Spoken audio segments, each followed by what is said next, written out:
I'm on the bank of the Moru River where over 2 million wildebeest are gathered for an epic journey. Jean Du Plessis is on the trail of the great wildebeest migration, from the dangerous crossing of the crocodile-infested Moru River to the plains where he hopes to witness the largest mass birth on the planet. Just arrived on the short grass plains, and with us arrived this enormous herd. The predators in this area must be thinking this is Christmas arriving. But unusual weather patterns threaten to disrupt this year's migration. In Africa, nothing is guaranteed, especially for these nomads of the Serengeti.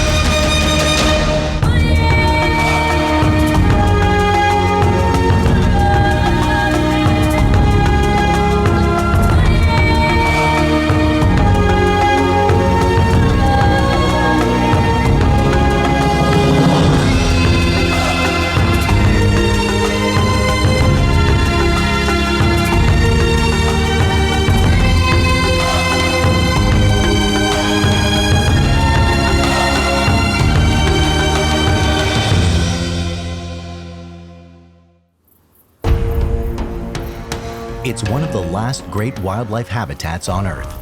At over 30,000 square kilometers, this vast and diverse ecosystem stretches from the Maasai Mara in Kenya to the active volcanic highlands of the Tanzanian Rift Valley. It is home to 70 species of mammals. It's a World Heritage Site, and it has been named as one of the greatest natural wonders on Earth. This is the Serengeti.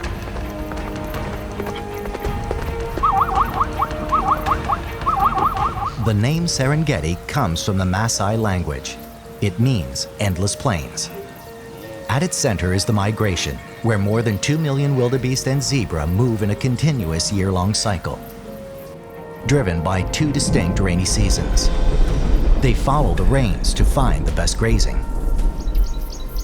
Where there are millions of animals, you are sure to find predators and scavengers in abundance. They all play an important part in this circle of life on the Serengeti Plains. For 20 years, wildlife expert and safari guide Jean Du Plessis has guided clients to see parts of the migration. Now he plans to follow the wildebeests from the north to the short grass plains. That's where the females will drop their young in the largest mass birth on the planet. But it all starts with an incredibly treacherous river crossing. I'm on the bank of the Moru River where over 2 million wildebeest are gathered for an epic journey, traveling more than 500 kilometers into the southern Serengeti. That journey starts now in the Serengeti. What drives the migration is rain. For the past 3 months, the rains have stayed in the north, but come October, there is a change, and the storms begin to move south, triggering an instinct in the wildebeest to move.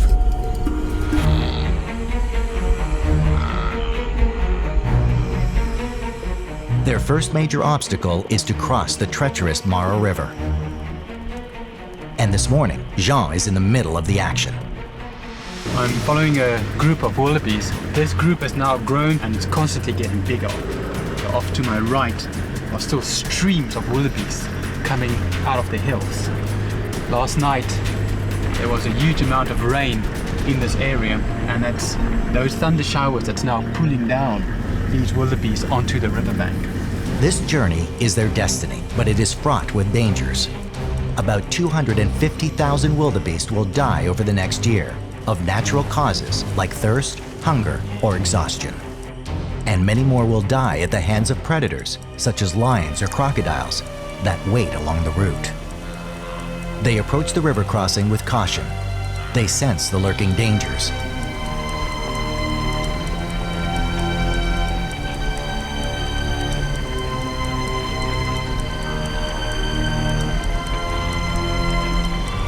But their instinct to move is stronger than their fear.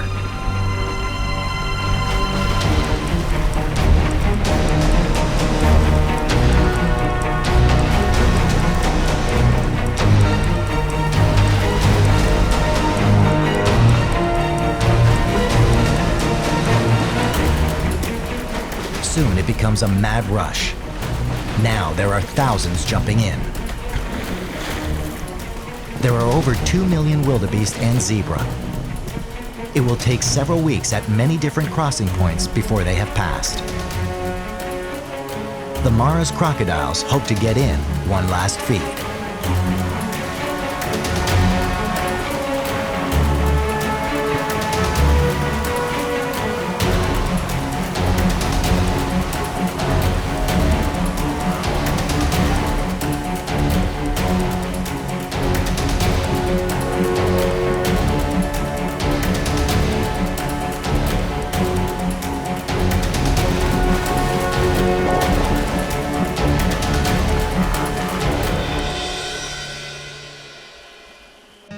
This was amazing.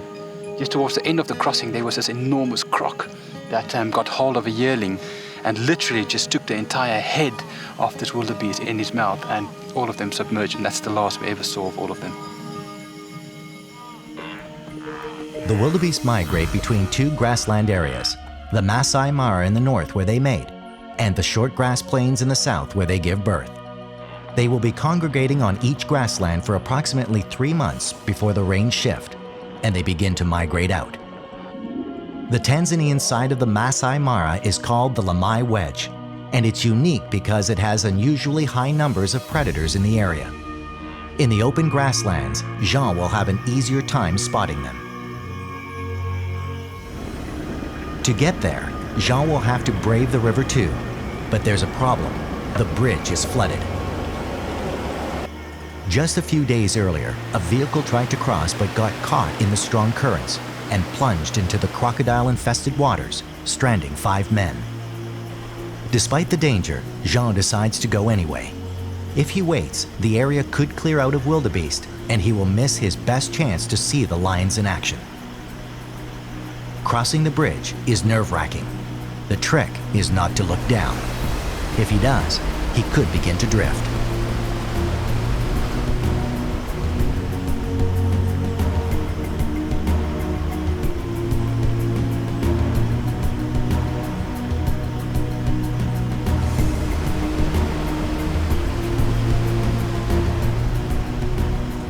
Jean's experience serves him well. He makes it safely across to the Lai Wedge. When looking for lions, the easiest way to find them is to look for these clearings in between the herds of wildebeest. This time of the morning they would more than likely be moving, or they already be on the kill. But about an hour or 2 from now it would get too warm and they would be searching for shade. But for now we're focusing on the plains. I would get to a bit of elevation and then scan with binoculars and see if we can pick them out. Wildlife expert and safari guide Jean Du Plessis is in the northern section of the Serengeti following the wildebeest as they migrate around the massive Serengeti ecosystem. It's October, and the herds are in the midst of dealing with their first and biggest obstacle, crossing the Mara River, where slippery rocks, rough currents, and crocodiles are some of the deadly obstacles that will claim thousands of the animals. The wildebeest that make it across will continue south and to the next phase of the journey, the largest mass birthing grounds on the planet. And Jean wants to be there to witness the births.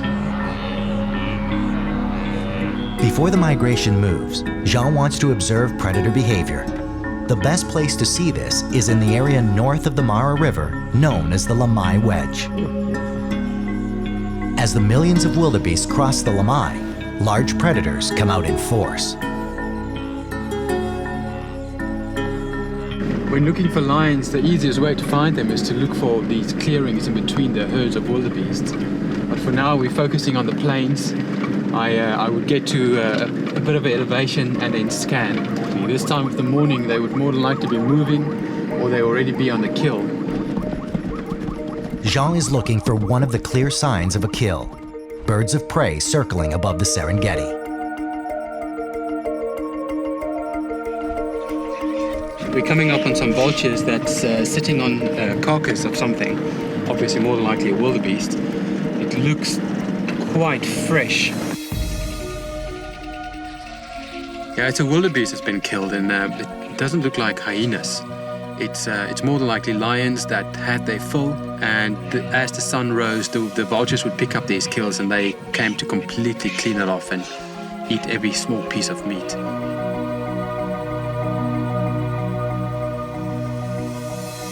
With wildebeest kills scattered everywhere, Jean takes a closer look to see what he can learn about the predator behavior in the area. What I'm seeing here is a clear indication of predators that's not very hungry. One can see that a very small part of the rib cage has actually been consumed. Nice signs of hyenas chewing this off, but also not hungry hyenas, because had they been hungry, they would have eaten this entire rib cage. Just as for a hyena, it takes no effort to consume thick bones such as this. Other things that point out to me are the skin that remains, the legs, and generally when there's huge competition for food in an area, hyenas would come in and grab a piece of leg and would run off. So the entire carcass would disperse over a very big area. So this points out to me that there potentially wasn't a lot of conflict around this carcass because animals are not hungry. There's food all over this system.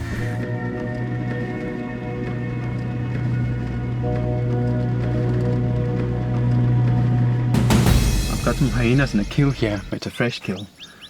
They all kind of feeding quite ferociously. There's about 5-6 of them, and a lot of them are still kind of pups.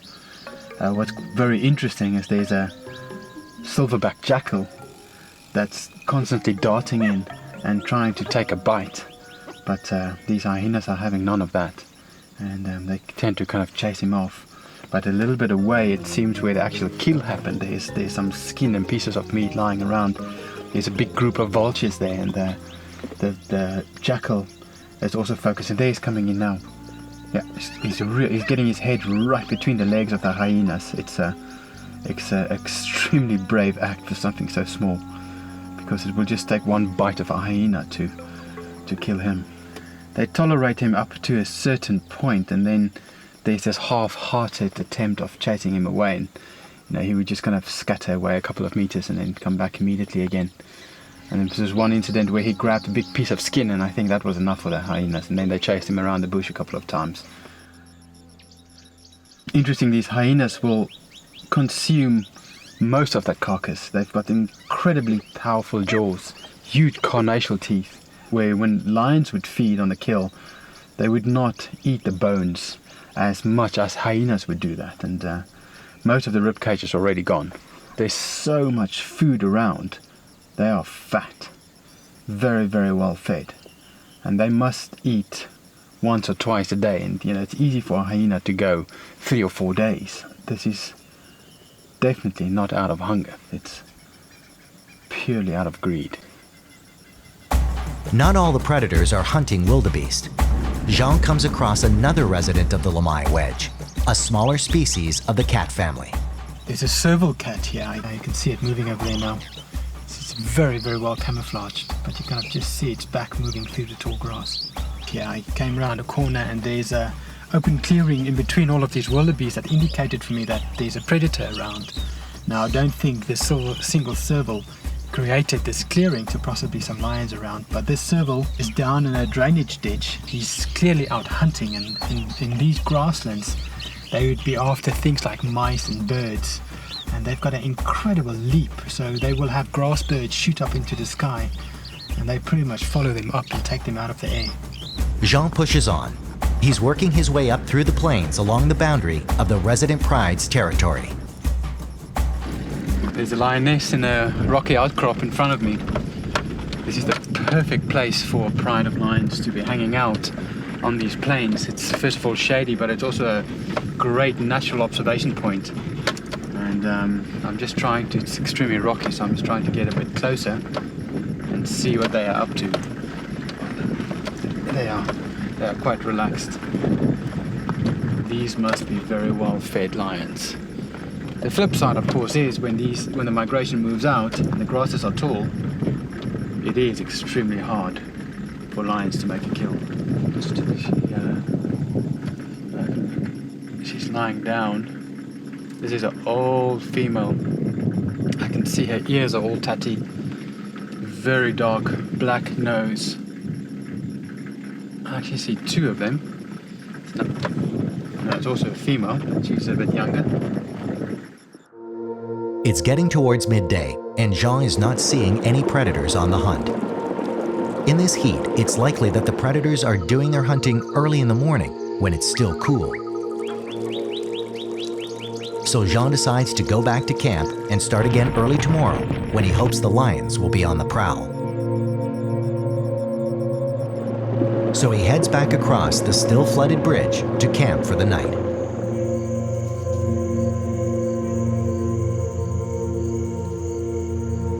The following morning, he starts out at sunrise. Within minutes, he gets lucky. A pride of lions has made a kill. These guys are our resident pride. They're living fairly close to camp. And they must be the most fortunate lions in the Serengeti at the moment, having their entire migration moving through. Every wildebeest in the area kind of move past here on these shorter grass. So the only thing they need to do is just lie up in this drainage area. And it's literally littered with carcasses. And they are the carcasses for wildebeest right now. Right now it's only the cubs feeding. There's quite a few cubs, two different ages, around 4 to 6 months. These cubs are now feeding into a bit of a game, and he's constantly trying to pull this carcass away from the rest of the group. This is also good practice for later on in life. Living on the Serengeti is a mixed blessing for the lions. During the migration, the resident prides eat well, but once the wildebeest have left the area, the lions have to survive on leaner times.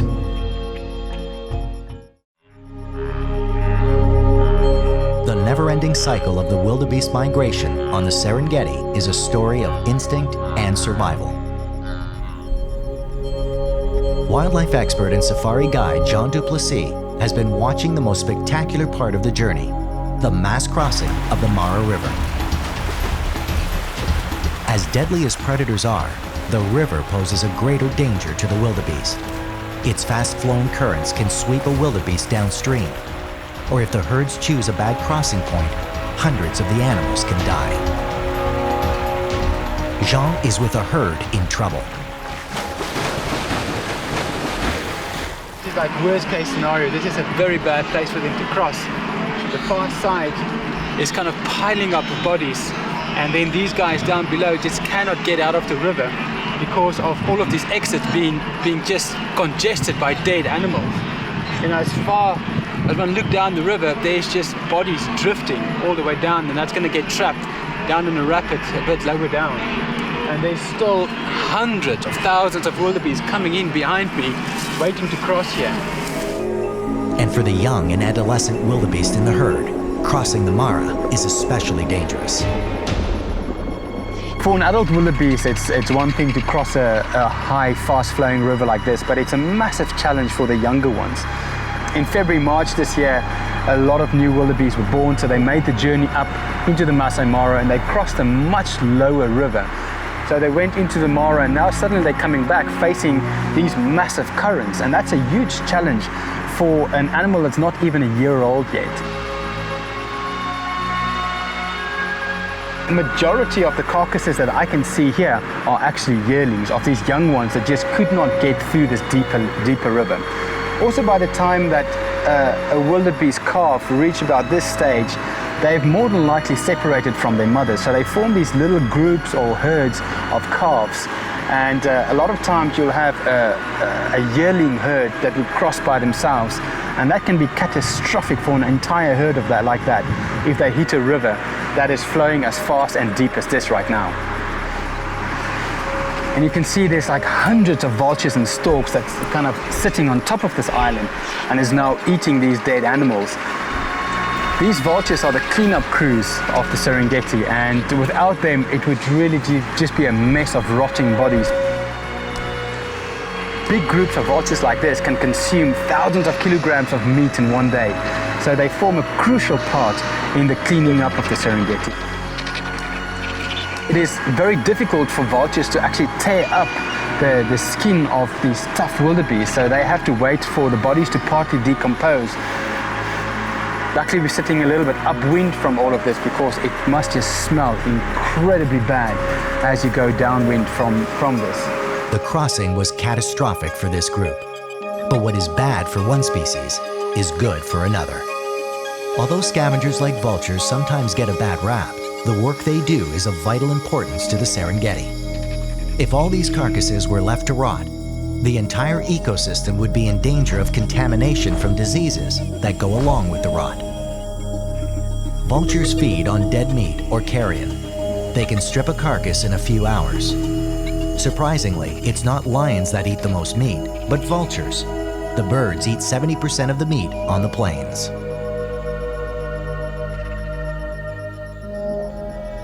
There are 5 different kinds of vultures on the Serengeti. These are the Ruppel's griffon vultures, identified by white streaked feathers and yellow beaks.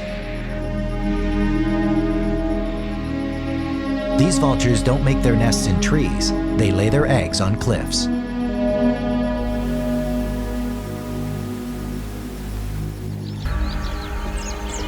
The vultures congregate in an area 120 kilometers southeast of the Mara River. It's Maasai territory. And Jean is going to meet with a Maasai guide who will take him to the cliffs where these birds make their nests.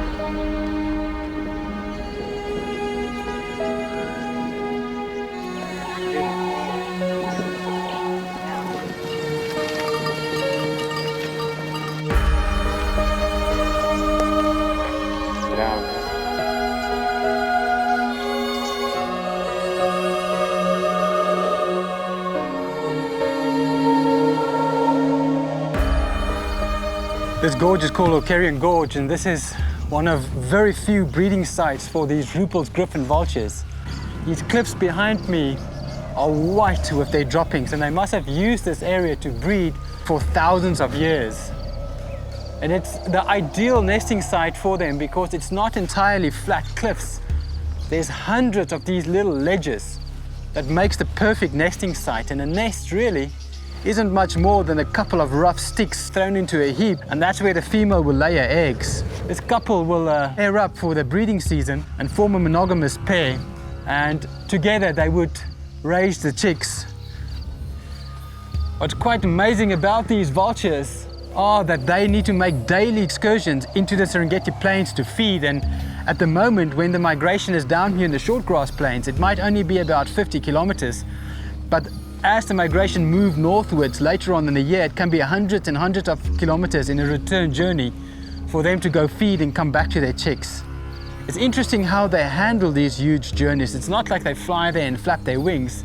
They would shoot up immediately from here into a high thermal. All around this gorge is extremely hot, so very effective thermals, taking them thousands of feet up into the sky, and they basically just glide down into the area the migration would be that time of year. These vultures are the highest flying birds in the world. They can reach altitudes of 11,000 meters above sea level. They are big birds. Adults have a wingspan of just over 2.5 meters.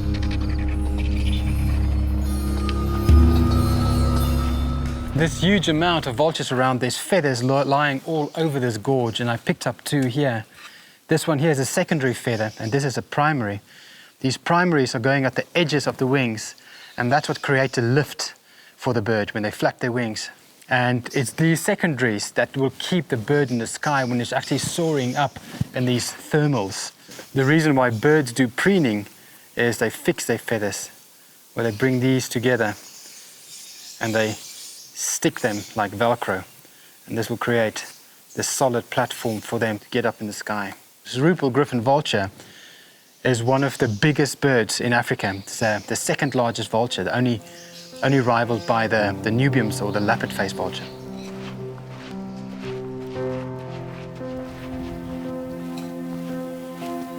This is now where the gorge narrows, and when there's flash floods, this must be pretty deep. And quite incredible to think about that this gorge has been here for hundreds of thousands of years, and we are very close to the cradle of man, Olduvai Gorge. So some form of hominid must have been walking through here, getting water in the dry season, probably for the last 100,000 years.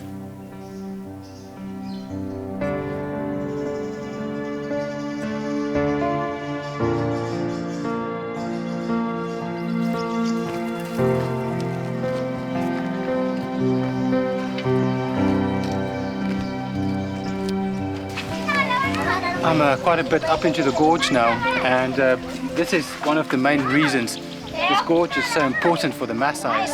There's almost year-round water in the form of these pools and puddles that they can bring their livestock in to drink from. But they're also collecting this water to now take back to the village. This is pretty much the main purpose of a donkey, is that they can carry water out of such hard places down to the village. Apparently this water up here is more for human consumption, and the water down below will be for donkeys.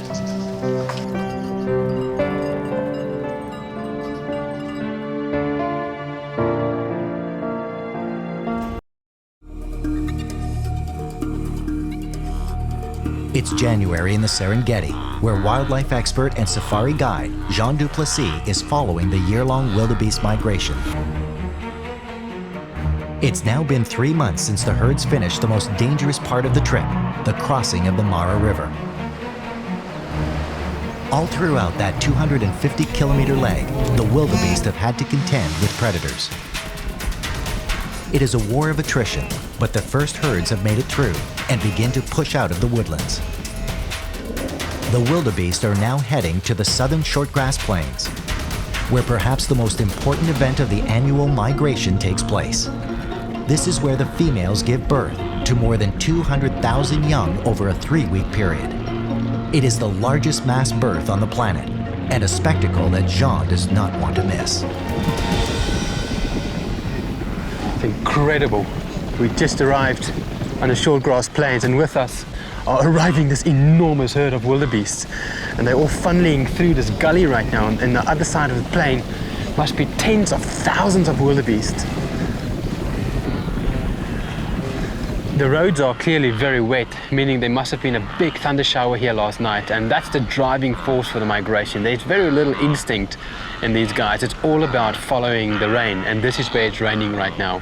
So last night they must have seen the thunder, smelled the rain in the water, and this is why they are moving into this area. And this is generally what pulls the wildebeest from the north to the south, are these thunder showers that move from the north down into this area.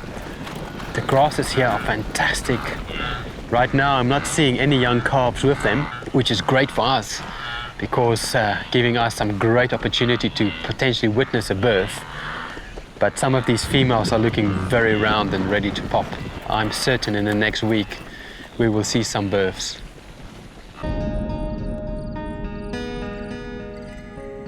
Now, just being on the shortgrass plains does not guarantee Jean will be able to stay with the herds. There are millions of wildebeests, but they can move fast. The entire wildebeest herd can completely vacate an area overnight. There are some parts of the park that are off limits to tourists, including Jean. If the wildebeest go into one of these areas, Jean would miss the entire calving season.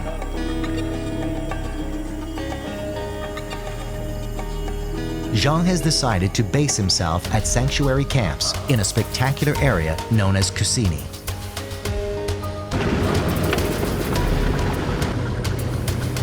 From the camp, he'll have the perfect vantage point to keep his eye on the migration. Its central location should keep Jean in striking distance when they begin dropping their young. But even the best thought-out plans are subject to approval by Mother Nature. Today, things are not looking good for Jean. A massive storm is rolling in, fueled by a tropical storm off Tanzania's coast.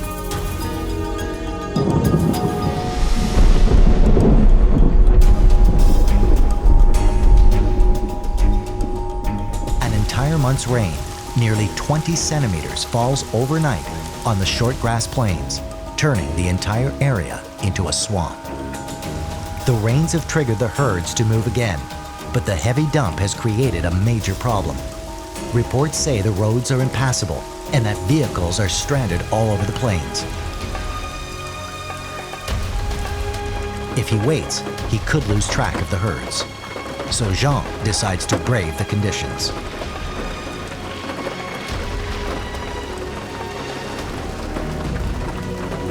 He realizes quickly this is going to be a tough day. Jean is driving on black cotton soil, which behaves a lot like ice.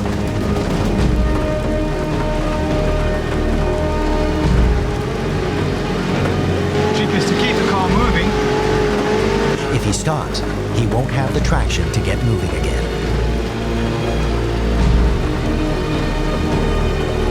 There we go.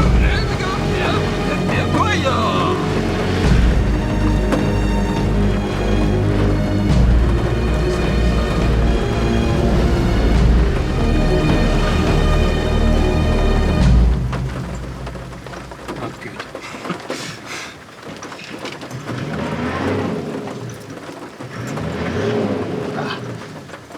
Not good at all. However, we've got a hyena to our right. Nothing's going to help us much right now.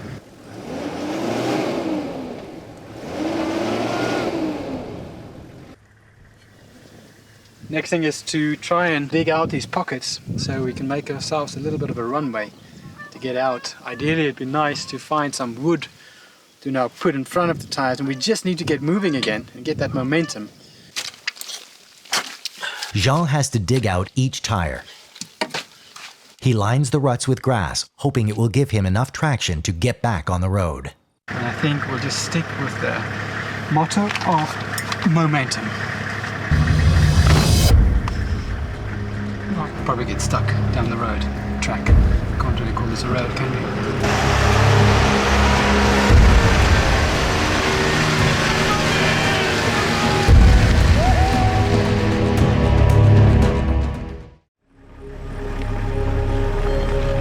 Wildlife expert Jean Du Plessis is following the wildebeest herds as they travel through the Serengeti on their year-long migration. They are just days away from the most important event in their yearly migration, where the wildebeest females give birth to 200,000 young over a 2 to 3 week period. It is the largest mass birth on the planet. A massive rainstorm swept through the area, flooding the short grass plains. With the rain, the wildebeests have moved out. Jean is in an area called Moru kopjes, where he hopes to see the mass births. While he waits for the advancing herds to arrive, he has time to explore the area's unique geology. This area is known as Moru kopjes, and the word kopje is really a Dutch word that refers to these rocky outcrops. That's such a prominent feature all around us. What it really is a fault line in the rift. Now, as the rift was splitting apart, you had all this magma pushing through, trying to get to the surface, but actually solidifying quite deep under the ground, cooling down quite slowly, making these incredible boulders. And now, many years later on, you have the surface eroding away and starting to expose the top of these intrusive igneous rocks. And it makes very nice refuge for things like lions. Moru is home to an unusually high number of lion prides, and in no time he finds the resident pride, which is headed by 2 dominant males. This pride of lions have 4 young cubs that's about 2 to 3 months old. Right until now it's been extremely quiet here in terms of prey, so it must have been hard going for this pride to even get these cubs to be 2 months old. Soon it's going to be like a massive party on their doorsteps all the time with these millions of wildebeest pushing into these plains. In spite of the king of the beast reputation, territories are actually controlled by the females. They're the ones who create the social structure, raise the cubs, and do most of the hunting.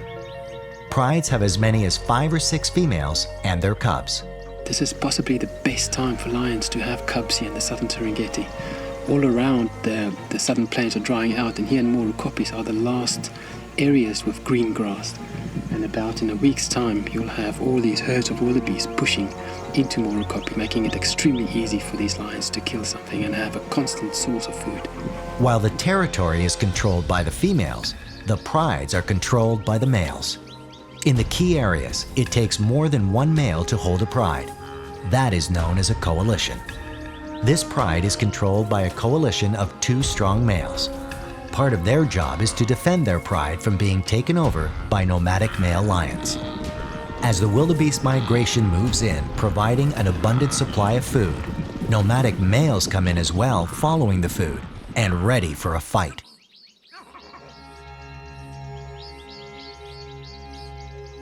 Males are forced out when they're about 2 years old. They are looking to establish or take over a pride of their own. And for a lion, there is no better place than Moru kopjes.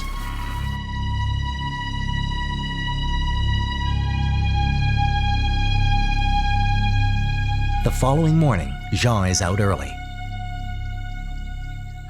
and immediately finds a serious threat to the resident pride. I just came across 3 nomadic male lions. They seem to be about 3 years of age. They've got a scruffy, smallish mane, but they are huge in body. And they obviously made a kill last night, and this guy is carrying his dinner. It's a wildebeest. No, it's a young zebra. Yeah, it's a small zebra. And what's interesting is that when there's 3 and more males together in a collision, that they will always be related. So they are definitely brothers, and even when you look at them, they seem to be exactly the same age, same size manes. Usually, a 3-year-old male is too young to challenge the dominance, but Jean thinks this trio is ready for a fight. Already by walking around like this in the open is brave. A nomadic lion, theoretically, is always sneaking through the territory of a dominant male somewhere. And that dominant male is constantly looking out for guys like this to come and beat up. Generally, a lion will be dominant in a pride when it's about age 5 or 6 even. But 3 big brothers like this will more than likely be able to overthrow all the males in the pride when they are only 4, 4.5. These guys are so powerful that they might dominate a couple of prides of females, especially like an area like Moru kopjes, where you've got so much diversity in landscape. There's quite a few prides of females in a fairly small area, and they can quite easily become dominant over 2 or 3 prides of females, making them, of course, very powerful. It's rare in the Serengeti that the male lion gets much older than 10, at a push 12, and it's quite common that a lion in a zoo can reach age 20, 25. There's even a lion in Germany in a zoo that's age 40. But out here in the wild, where they need to really work for a life, that cuts a few years off their lives.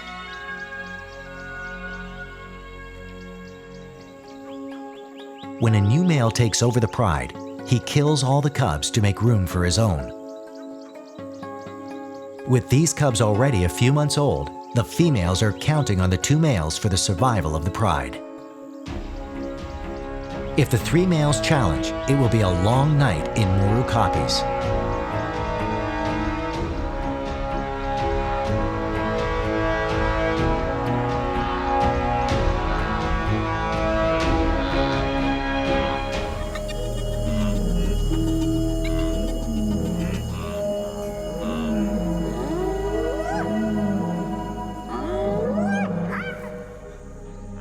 After a noisy night, Jean heads out before sunrise.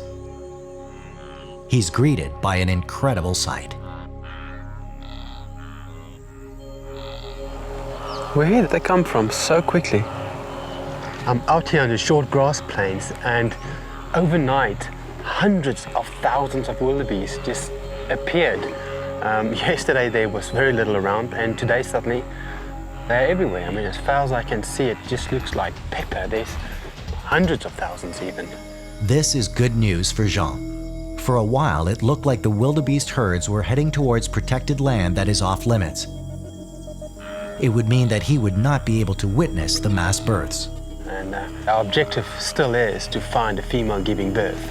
Right now, there's no calves around, which is a very good sign for us, because once the calving starts, it's a very rapid process, and these females will all be dropping their calves to flood the market. There would just be too many calves for predators to take advantage of.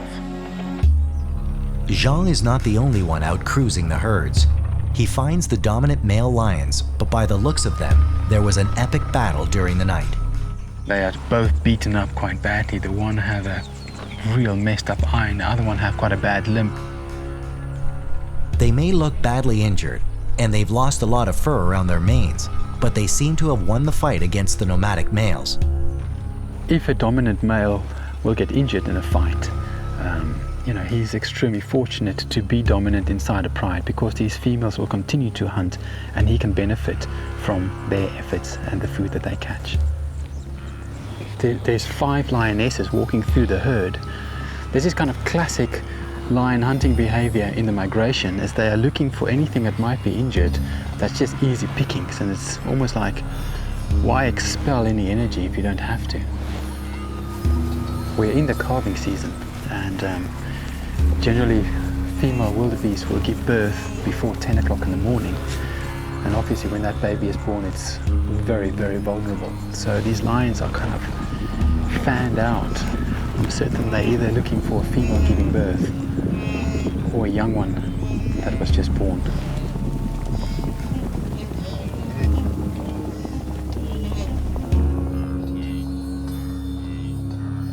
So these lions didn't make a kill, but they are not very well fed.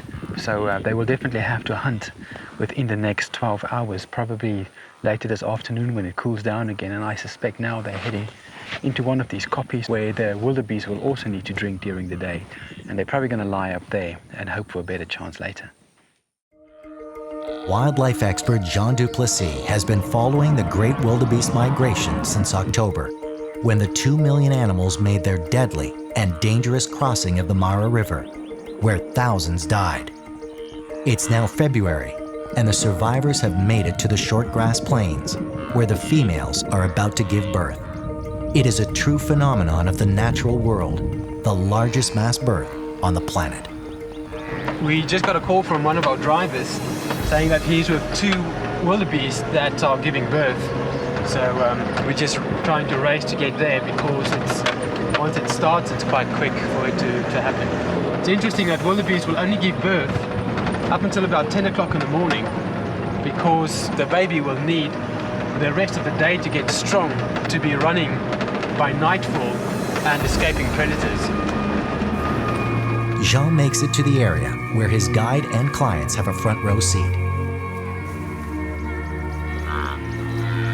We just passed a female with a leg sticking out of her, so there's a birth about to happen.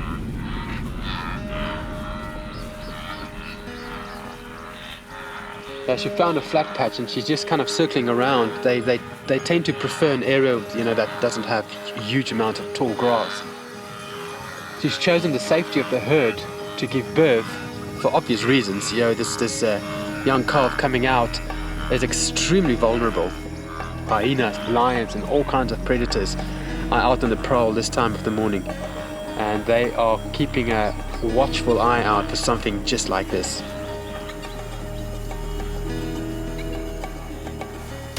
Yeah, it's gonna happen any moment now.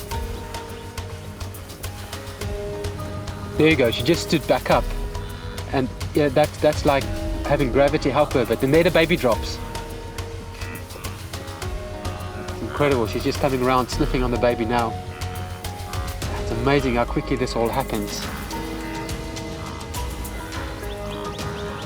Yeah, it's about 5 to 10 minutes now, and the baby is starting to move around a bit more, and it's kind of trying to stand up, pushing it up on its hind legs, but very off balance still.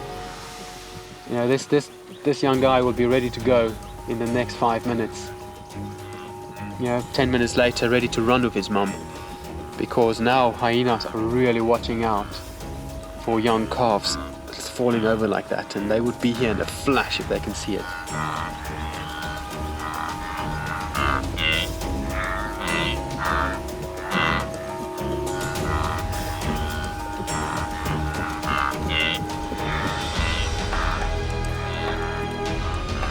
There you go, a new generation starting all over.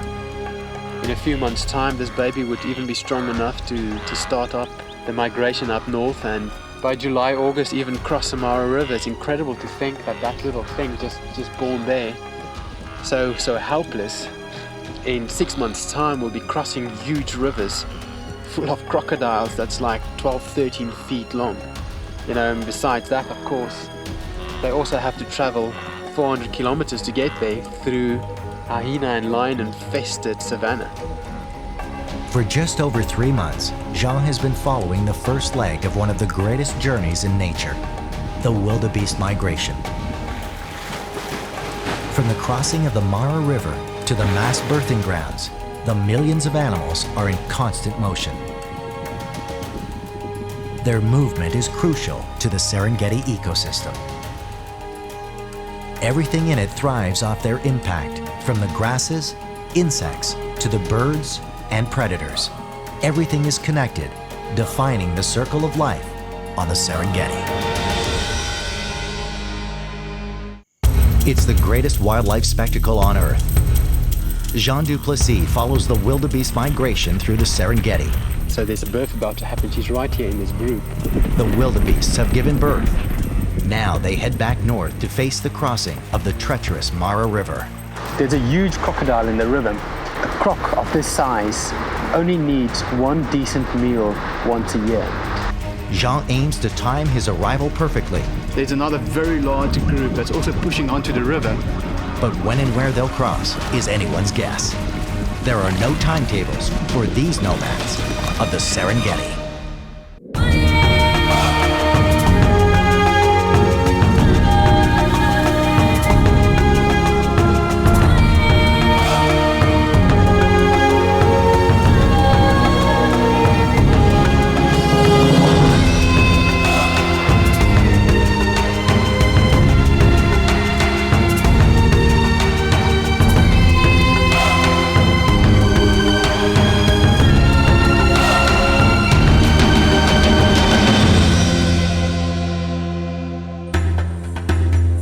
The Serengeti is one of the oldest intact ecosystems on Earth. It covers an area nearly the size of Belgium and spans two countries, Tanzania in the south and Kenya in the north. The ecosystem has evolved over millions of years. Every living thing here, from the tiniest insect to the largest creature, plays a very specific part in keeping it balanced. The most important driver of this system is the wildebeest migration. And the mechanism that triggers them to move is the weather. Sometime around October, thunderclouds build on the horizon and the rains begin to move south, signaling the start of one of the greatest mass movements of animals on the planet. It begins with the actions of a single animal. Then, driven by an ancient instinct, the rest of the herd follows.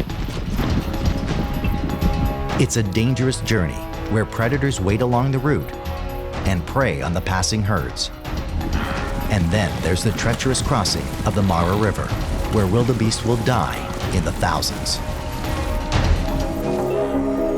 Wildlife expert and safari guide Jean Du Plessis has been tracking the herds. The wildebeest have completed the first trek of their year-long journey. They've arrived on the short grass plains, where the females have begun to give birth in what is the largest mass birth of mammals on the planet. We just passed a female with her leg sticking out of her, so there's a birth about to happen.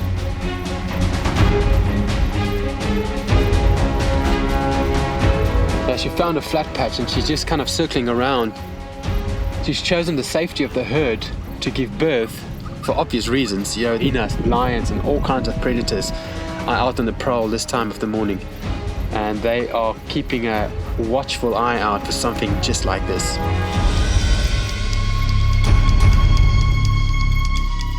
Yeah, it's gonna happen any moment now. There you go, she just stood back up. And yeah, that's like having gravity help her, but then there the baby drops. It's incredible, she's just coming around sniffing on the baby now. It's amazing how quickly this all happens. Yeah, it's about 5 to 10 minutes now, and the baby is starting to move around a bit more, and you know, it's kind of trying to stand up, pushing it up on its hind legs, but very off balance still. You know, this young guy will be ready to go in the next 5 minutes.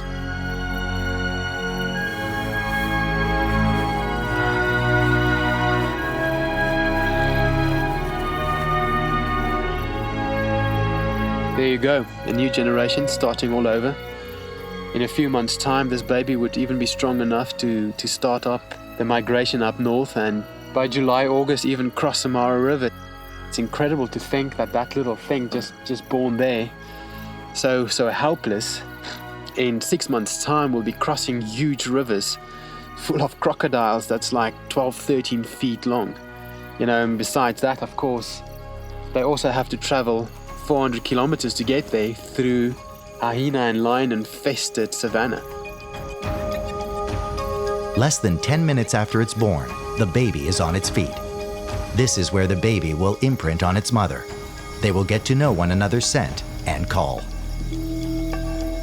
This is just the start of the wildebeest's mass births. 200,000 calves will be born over the coming weeks. It's an extremely smart adaptive strategy. On these open plains, the newborns are easy prey to the predators that follow the migration. So by flooding the market with so many newborns at once, tilts the odds in the wildebeest's favor. Some will be taken, but many more will survive.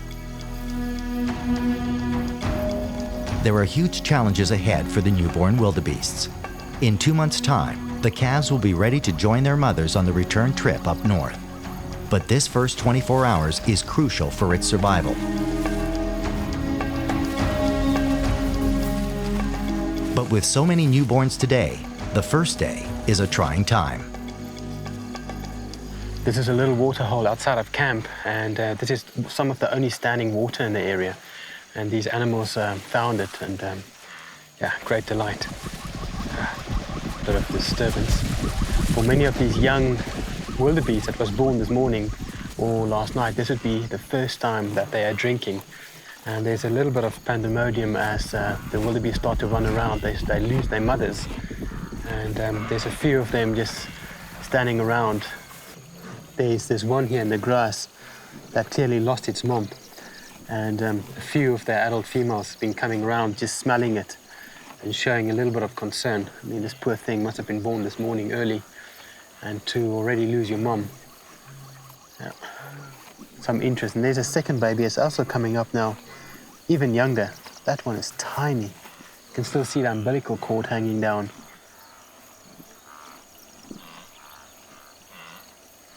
You can see there's a few mothers coming up smelling some of these lost babies, and they would immediately push them away once they realize that that's not their calf.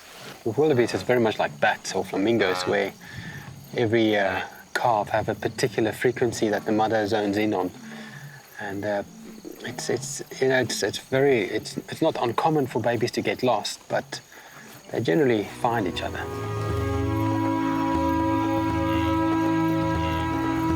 Luckily for this calf, its mother responds to its cries, and the two are reunited.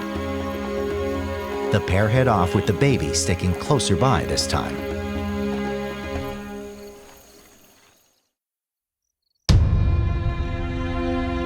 Wildlife expert and safari guide Jean Du Plessis is in the central Serengeti following the year-long wildebeest migration.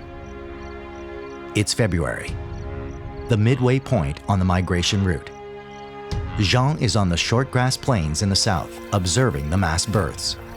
The wildebeest females all give birth at the same time. Hundreds of thousands of calves are born in a 2 to 3 week period. For a species constantly on the move, this is an excellent survival strategy.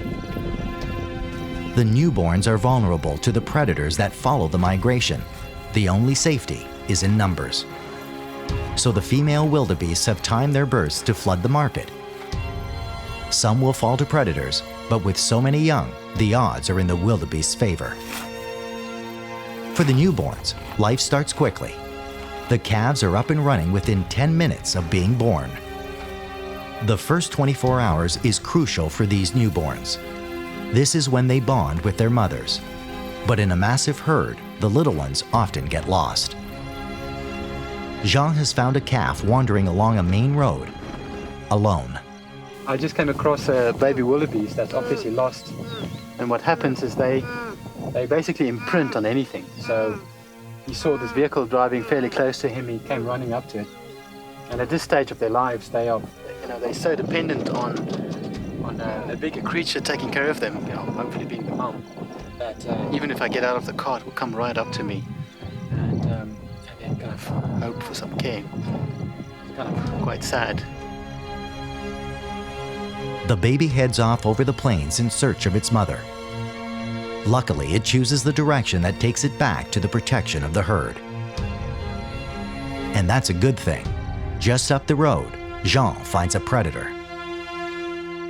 I just came upon a cheetah. She's down in a crouching position. It looks to me like she's hunting. She's looking at either like wildebeest. There's quite a few of them around, but there's also like 4 or 5 Thompson's gazelles here that she's more than likely after. And it also seems like these Thompson's gazelle are moving towards her, but also still not looking at her. There she goes.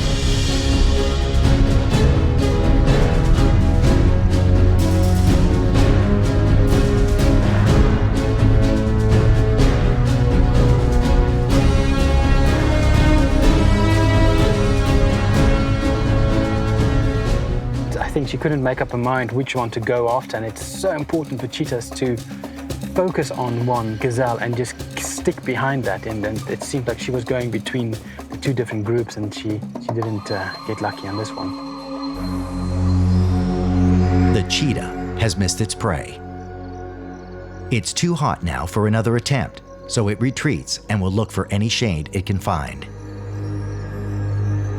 She's now walking back to her cubs, which seems to be the only shade in the area. It's actually a safari vehicle that's parked behind us. It was also witnessing this, and the cubs are lying under the vehicle, and she's on her way there as well. There's no lunch for them, but the cubs seem fine with that. Now they have more time to play. So the mum just came to this vehicle to join her cubs. This is the only shade around, and they need to improvise, and they are really having a good time lying under the vehicle. There's 3 cubs here, and extremely playful, and obviously enjoying the new tires that's in this vehicle and giving it a good chew. These guys are going to be stuck here for a while. I'm trying to make sure that none of these cubs come and lie down under our car, because the moment they get under your car, you ain't going anywhere, and these cheetahs are pretty much down for the rest of the day, so I hope these guys have lunch with them. Or maybe they will leave lunch. Check, it's going. The tourists will have to stay put until the cheetahs decide to move, which will most likely mean a few more hours until the temperature starts to cool and the cheetahs head off to find dinner.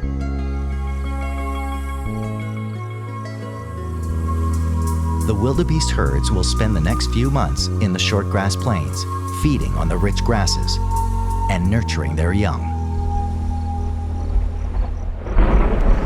But soon the rains will start moving north, signaling the herds that it's time to get going again. The wildebeest migration is not just a defining piece of life on the Serengeti. It is also a key driver of the ecosystem. Over the course of the year, the millions of wildebeest drastically affect the landscape. The animals graze on the grasses like a giant team of lawnmowers, allowing new shoots to grow and keeping the plains healthy.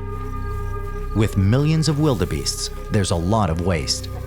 Some of that dung fertilizes the grass, which in turn helps it to grow for the next time the animals pass.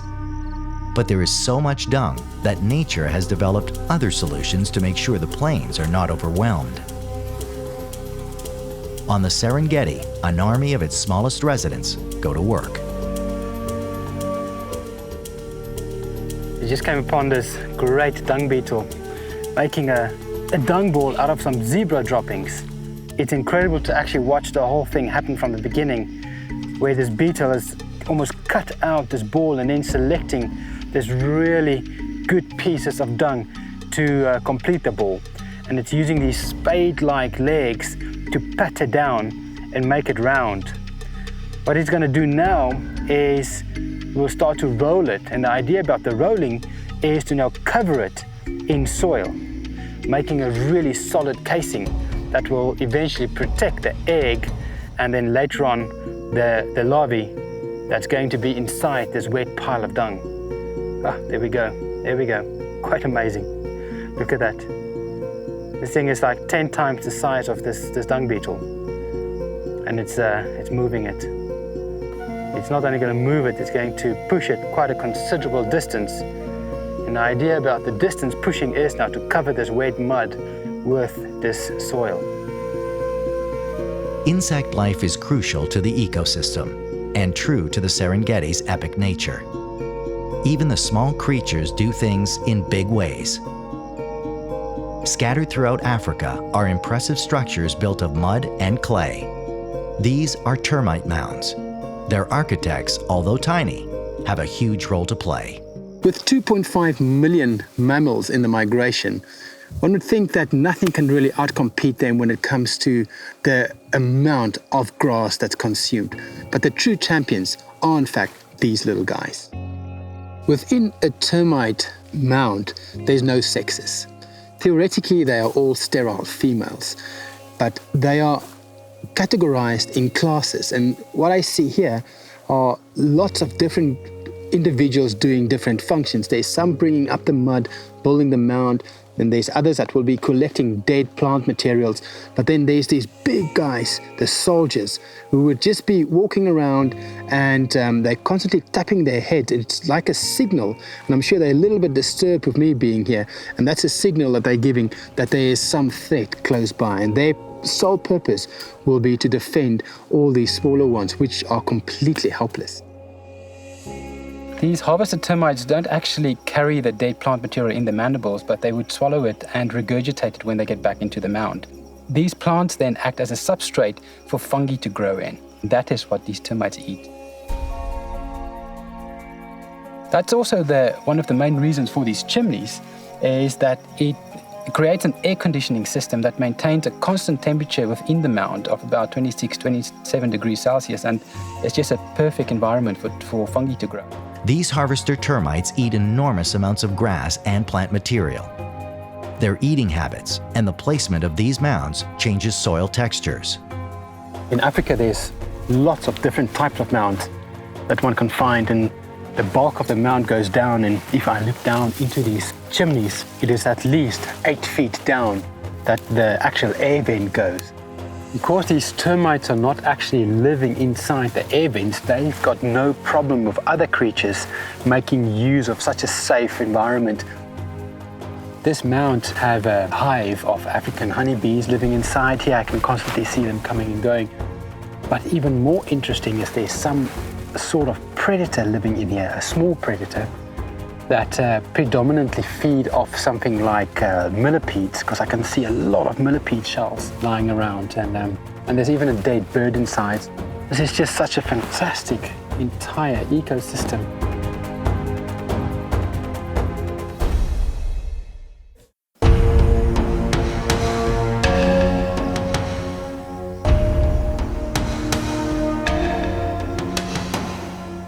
The shortgrass plains in the south of the Serengeti are beginning to dry out. The rains are moving north.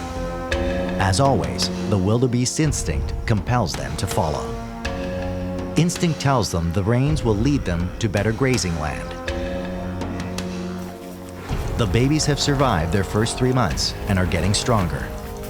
They need to, because in just 2 months' time, they will face the greatest challenge of their lives: their first crossing of the crocodile-infested Mara River.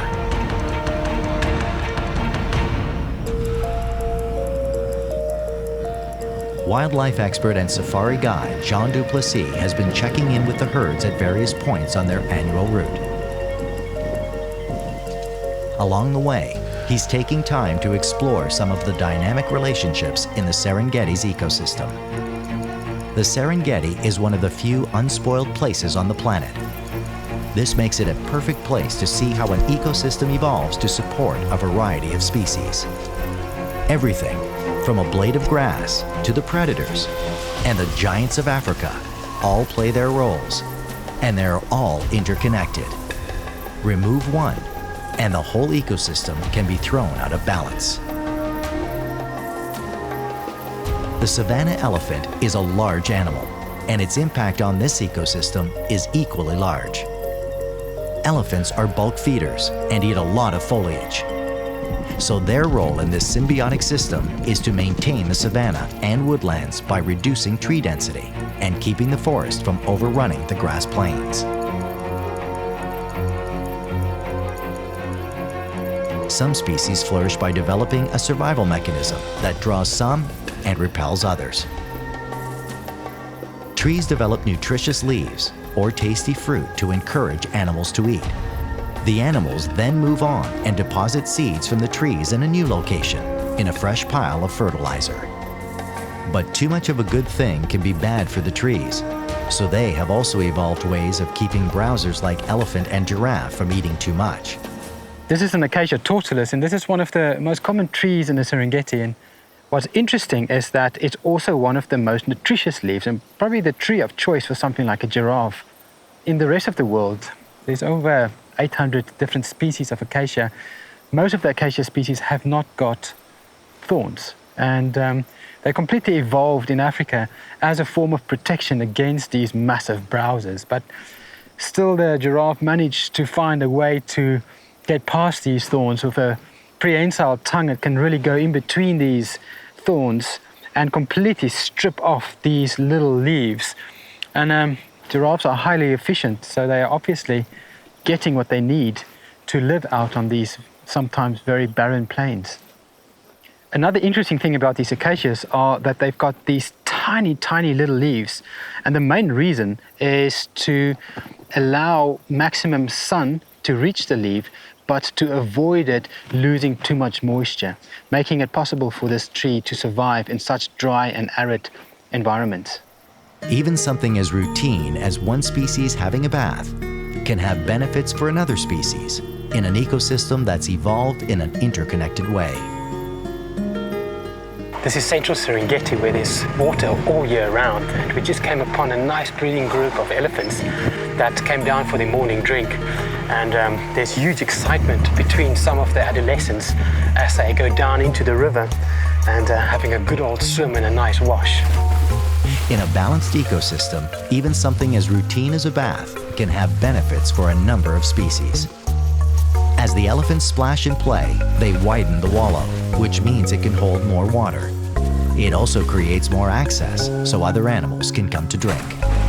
There's one elephant here that's having a good old scratch. It's a good way of getting rid of ticks, you know, with the kind of mud. It's a little bit of like a body paint that scratches off all the ticks. He's coming out now. It's really important for elephants to get to water on a fairly regular basis. Their skins are about double the size as it seems, and it's all kind of wrinkled up. And by rolling around in mud and water like this, a lot of water gets trapped in these folds, and that will actually keep them cool when they're out on the plains that's extremely hot during the middle of the day. Got a nice female.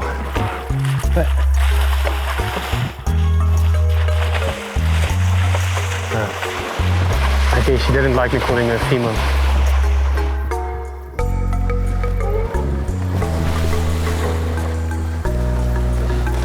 They had the most incredible wash and play and rub, you know, it's like a massive spa that they found here. This would be a very popular little water hole in such hot, dry climates as right now.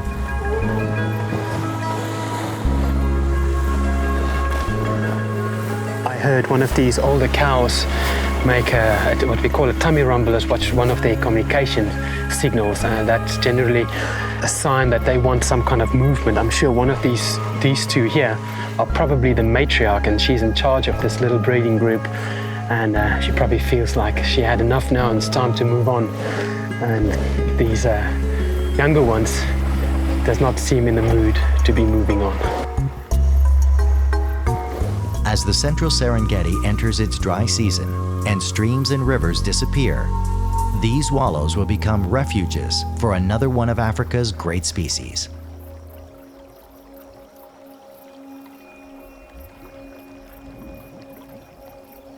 Behind me is the Orangi River, and this is one of many seasonal rivers in the Serengeti.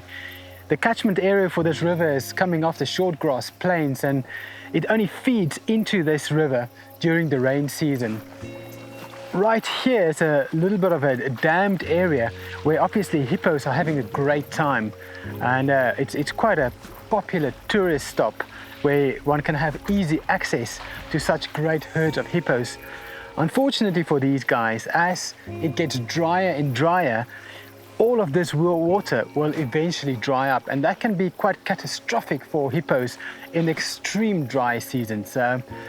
Fortunately, hippos do have a little bit of a backup system that can give them a few more days when it's completely dry. They release their own type of sunscreen that's referred to as blood sweat, and that will turn a hippo red and will give him another 2, 3, maybe up to 5 days to survive, hopefully waiting for rain to arrive. These hippos can have a bit of a tough time during certain times of the year, which is very different to hippos up in the northern Serengeti living in the Moru River that's got a year-round supply of water.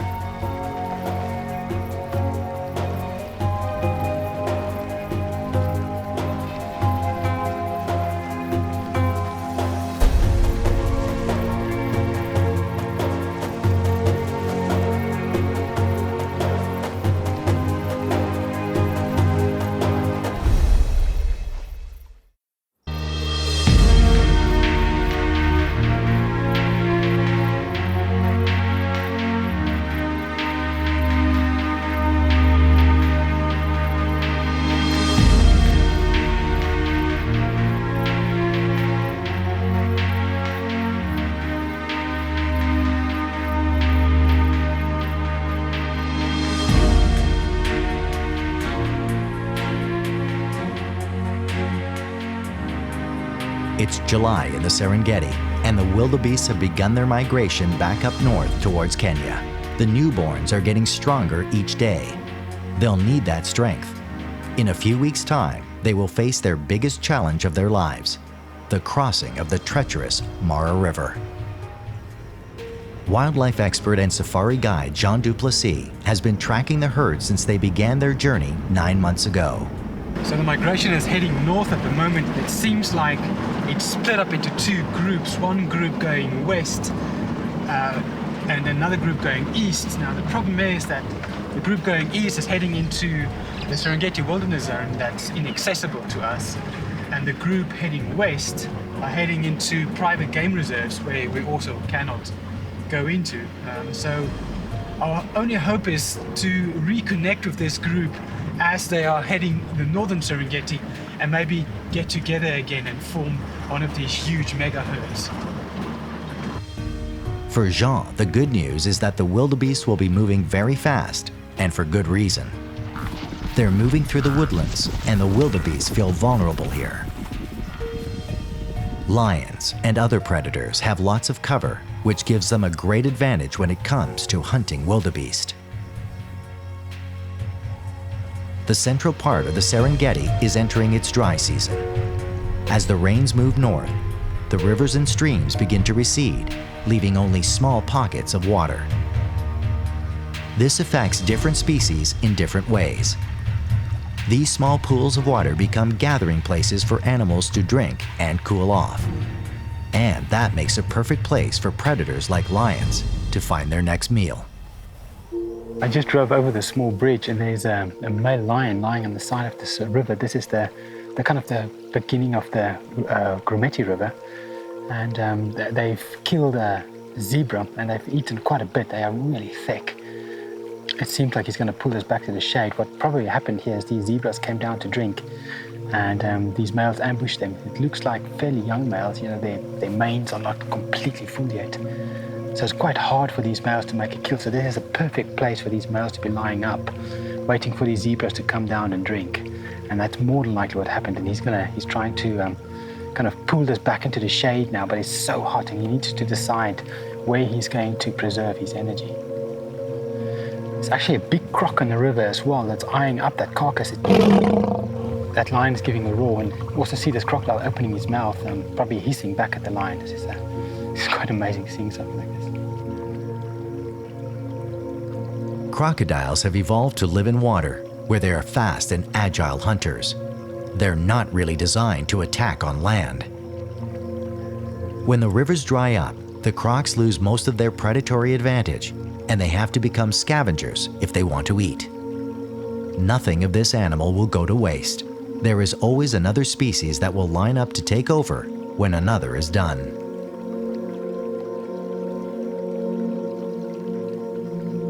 The lion is so stuffed, his belly is stretched. But even still, he is reluctant to concede defeat and leave his prize to the croc.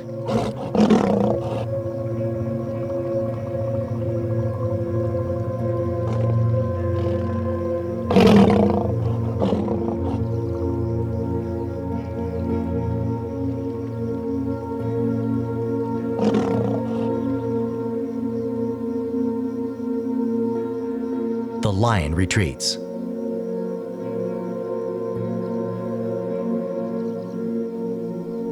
Backing off was a good decision for the young lion.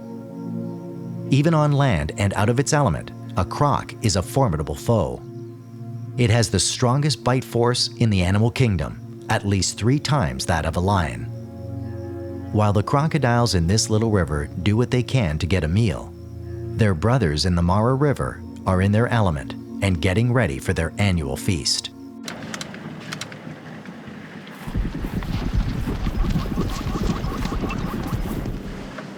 This is the Mara River, and this is the last major obstacle that these newborns will have to contend with.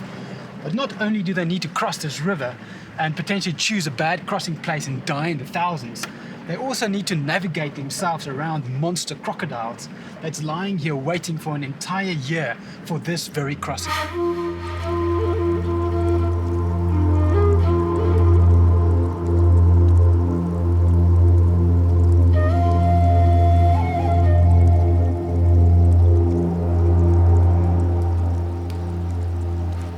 There's a huge crocodile in the river.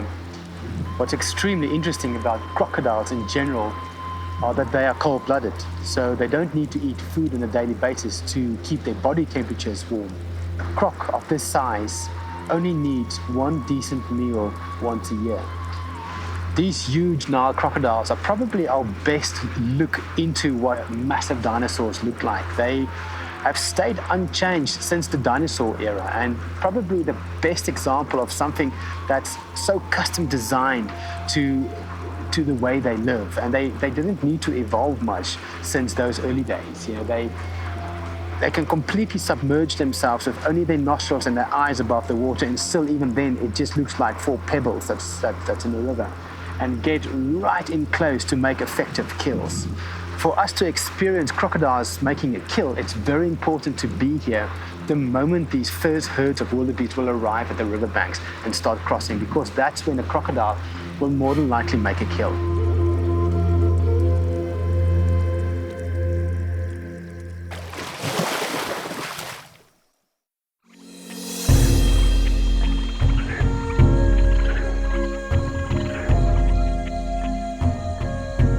It's now August, and soon the wildebeest herds will be back at the Mara River. This is where Jean started to track the herd almost a year ago. The journey has covered 10 months, and it is almost at an end. The Mara River is the lifeblood of the northern Serengeti ecosystem.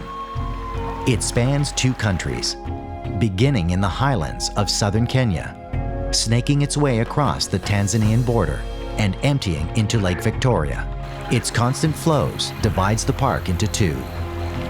The wildebeest are headed to open grasslands on the opposite side of the river, where they'll spend the next 3 months.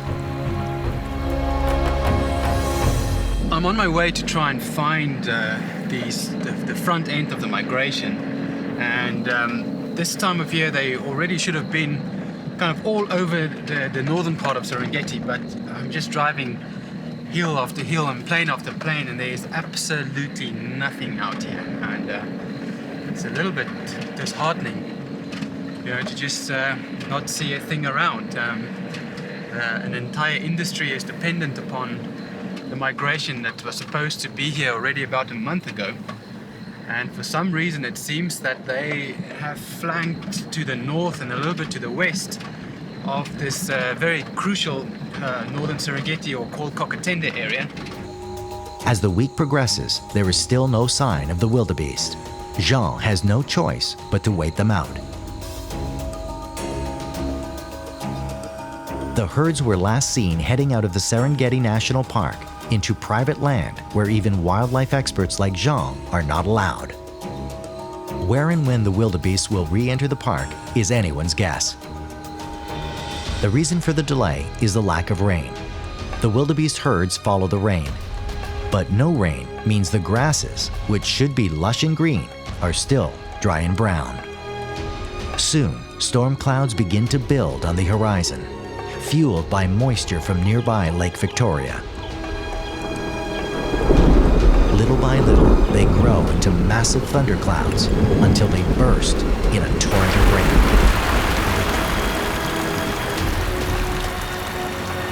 These short, intense storms crisscross the northern Serengeti and head towards the grasslands north of the Moru River.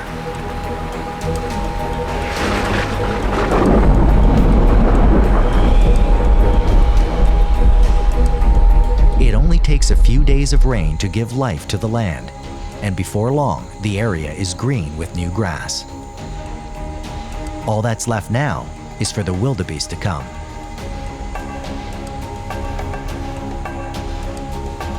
So I arrived in the area a little bit early. The migration is yet to arrive, but there were some big thunder showers last night, and that generally will pull in the herds. So there's not much more to do but to sit and wait here, and I can imagine worse places to wait than here in the Serengeti. And with the rains, the wildebeest begin to move. Now the question is, where will they show up?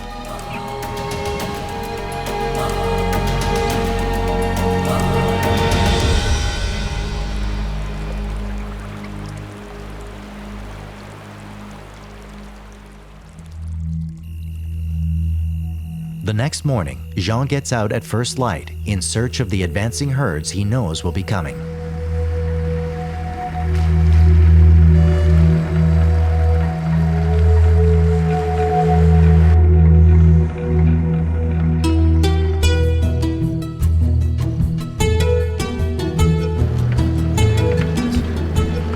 In front of me is where we saw that storm last night, and an area in front of us is called Gonja, and behind me is Kokotende.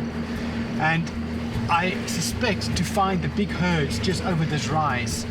But the big concern is that if they just go slightly east, they can go into Kenya and cross the river in the Maasai Mara, which is on the Kenyan side, meaning that the entire northern Tanzania is going to miss out on seeing a migration and river crossings this season. Kenya is actually just a couple of kilometers over that way, but to reach that, we have to go all the way back to Arusha, and that's about a 2-day journey to then get into the Maasai Mara. So I really hope that the animals that's potentially in front of us is going to swing west and come a little bit downriver and do have a couple of crossings down the Tanzania side. But Jean doesn't have to wait long. Just over the next rise, he finds that the wildebeest have arrived. There are so many animals, they dominate the plains and surrounding hills. We just crossed a little stream, and all of these wildebeest are coming down to drink. It's about midday, very hot. So there are thousands around. They are moving towards the Mara River to make the crossing. Now the question is, where will they cross? Will they head into Kenya, or will they stay in Tanzania? A male shows interest in a passing female. It will soon be the annual rut when the wildebeest will mate again. For now, though, they have a river to cross. So we just came over a hill and we hit the Mara River, and there's a big group of wildebeest that's starting to pack along the banks of the river. And this is normally a good sign of them wanting to cross. The general direction is to keep on going north. So these animals are definitely lining up for a crossing. It might happen today, might happen tomorrow morning. I mean, the only way you're going to see it is to hang around and wait.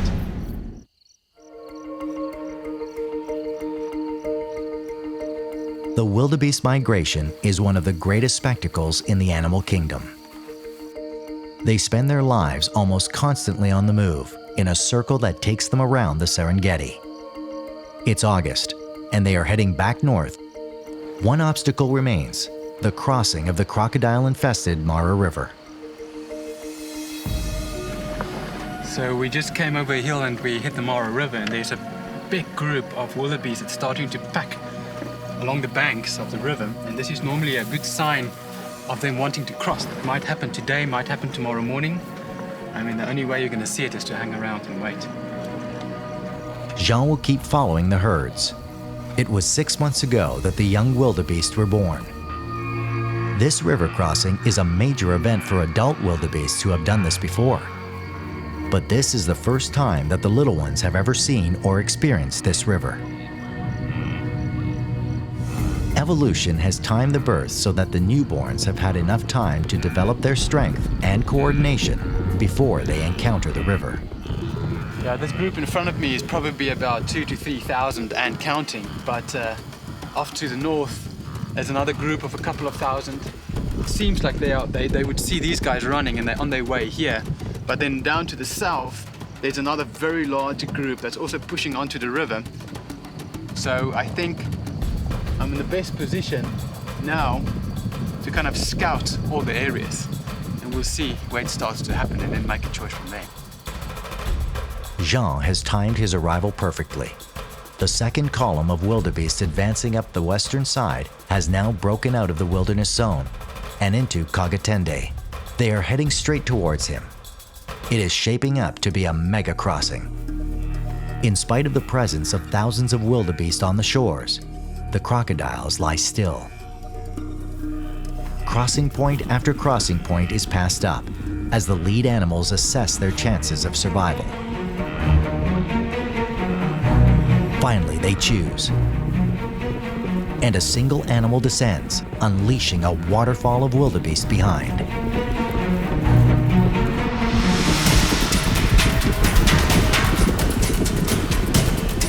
These animals don't plan to wait. They are ready to cross.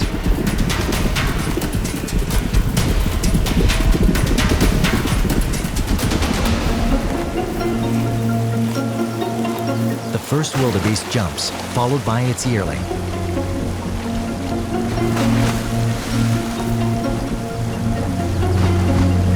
The others follow in behind them. Within seconds, hundreds of animals begin to snake their way across the river.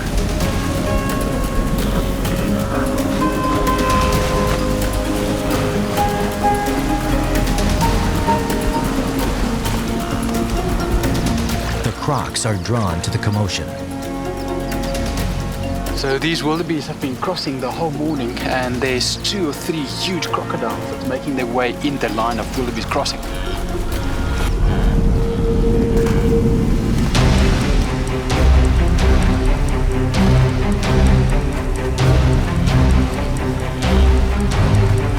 The crocs get into position as the wildebeest struggle to get up the other side.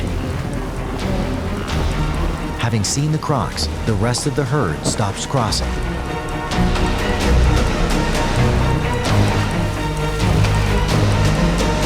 Two crocs take aim on a yearling, but luckily the animal finds ground below the water and is able to outmaneuver them.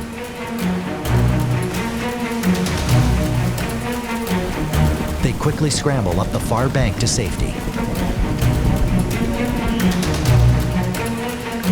One of the crocs has caught a wildebeest.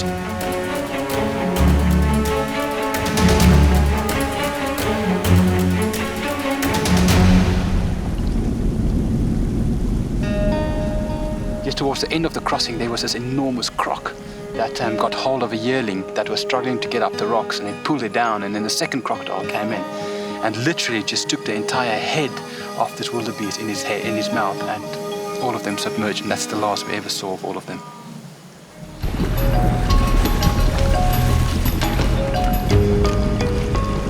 With too many crocs to contend with, the wildebeest have moved on to a new crossing point just downriver.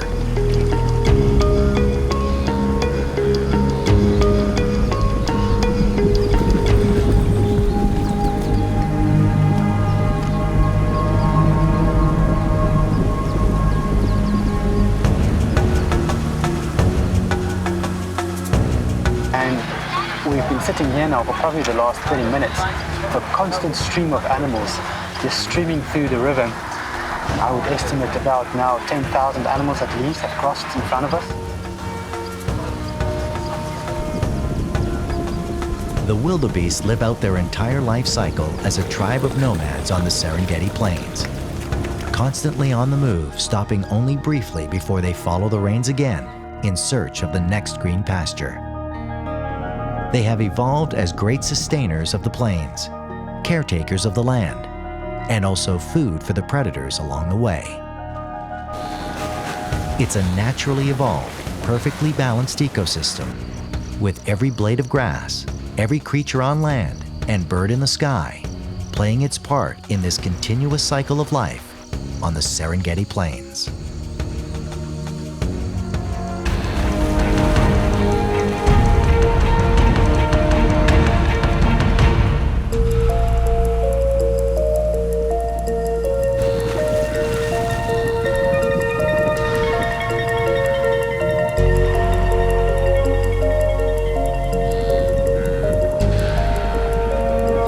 So this is it.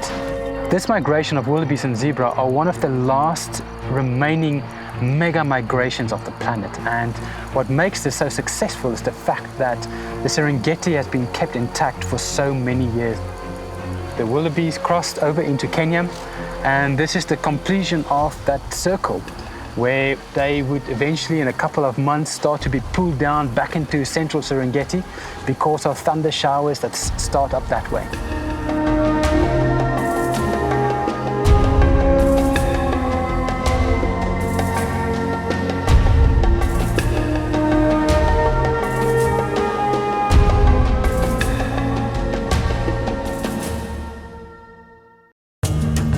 Wildlife expert Jean Du Plessis descends into one of Africa's great natural wonders. This is really like Eden. It's hard to imagine how it can really get bettered. The search is on for one of Africa's last great tuskers. I'm driving to an area of a huge amount of wildlife, and we're looking for the big bull elephant. He encounters a unique truce between two apex predators. The crater floor must be the ideal environment for hyenas. And then he journeys to a secret waterfall. It gets really busy around these falls, and it just gets more and more intense.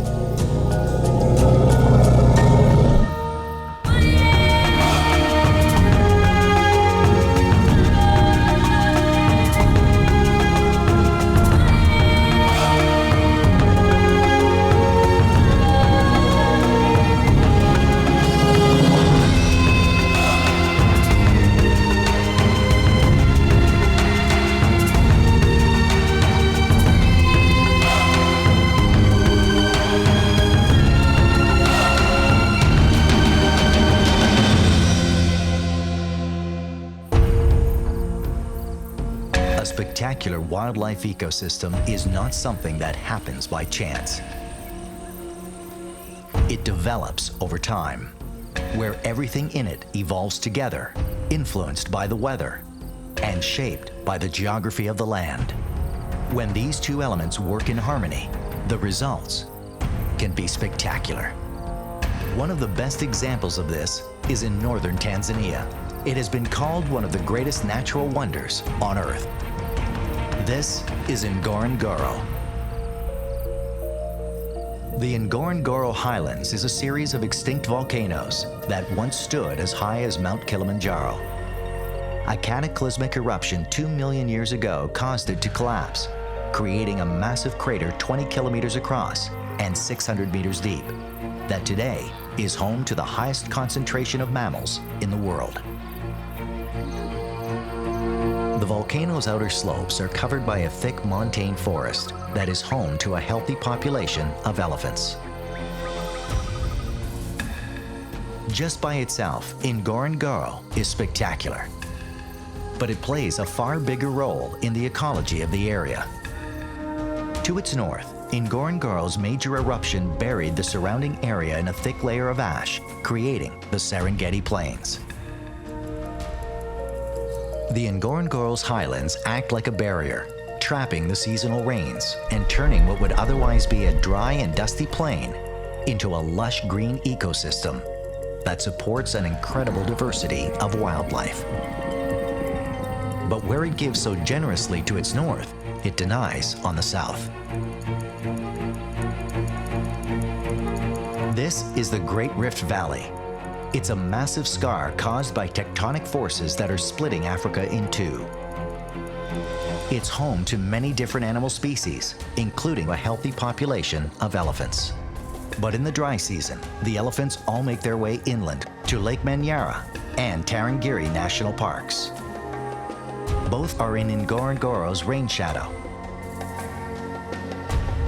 Although the area does not get abundant rain, the Ngorongoro highlands offer the southern land's water that trickles down from the mountains. That bit of water is a lifeline that sustains a small but rich and diverse ecosystem. Wildlife expert and safari guide Jean Du Plessis is at Lake Manyara National Park. The water coming down these waterfalls behind me is a result of rain that falls up in the Ngorongoro crater highlands and then siphons through the ground and ends up in these streams that all rush out into Manyara. This is the point where this Enderbush River will disappear into the sand and continue down to the lake as an underground river. It's interesting to see here where the water disappears into the sand that it's like a minefield of elephant droppings. This clearly is the most favorable place for elephants to come and have a morning and a late afternoon drink, and the whole time during the day we'll have different herds coming through. At the moment we are in a bit of an in-between season where there's quite a bit of water coming down the falls, but as we're progressing into the dry season, the point where the water disappears will become closer and closer to the base of the waterfalls, up until where we get into the middle of September, October, where it's extremely dry, and the only thing we will have will be a tiny trickle of water coming down the rocks and a tiny puddle at the base of the waterfalls.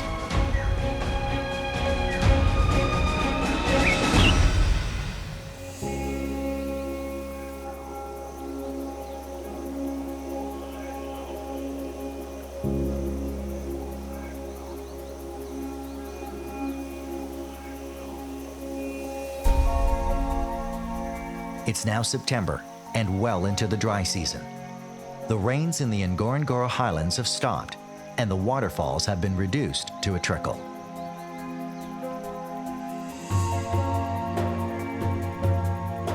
Lake Manyara is beginning to dry up.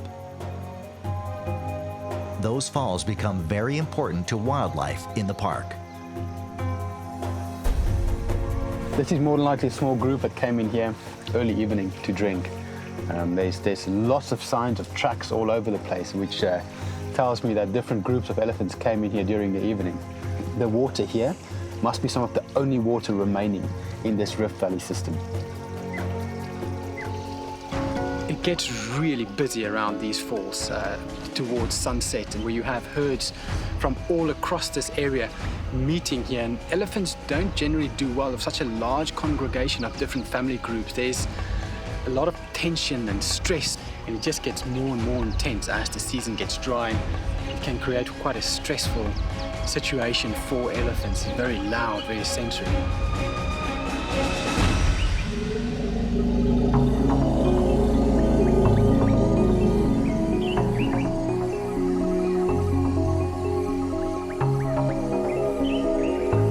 There are so many females drinking at the falls that it attracts the attention of a male elephant that has come into must.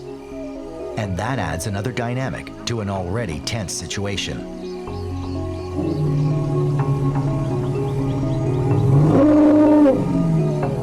Must is a periodic condition that signals the elephant's intent to mate.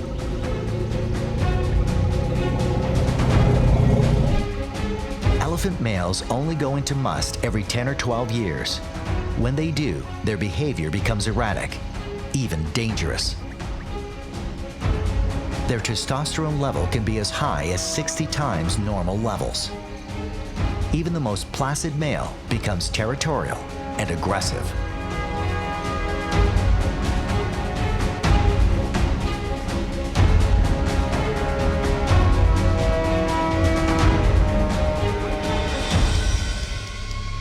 Judging from his size, this elephant is about 40 years old. He's big enough to do more than a bit of damage if he's provoked. In elephants, the must phase doesn't make him more attractive to females. In fact, because of the aggression, the mom and baby decide to leave. It's just too dangerous to hang around. After a bit of showboating, he realizes the females are only interested in a drink, so he heads downriver in search of another group.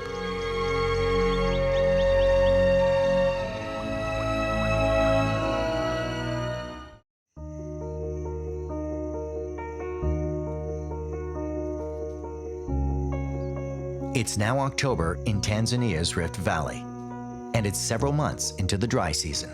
Wildlife expert and safari guide Jean Du Plessis has moved on to Serengeti National Park.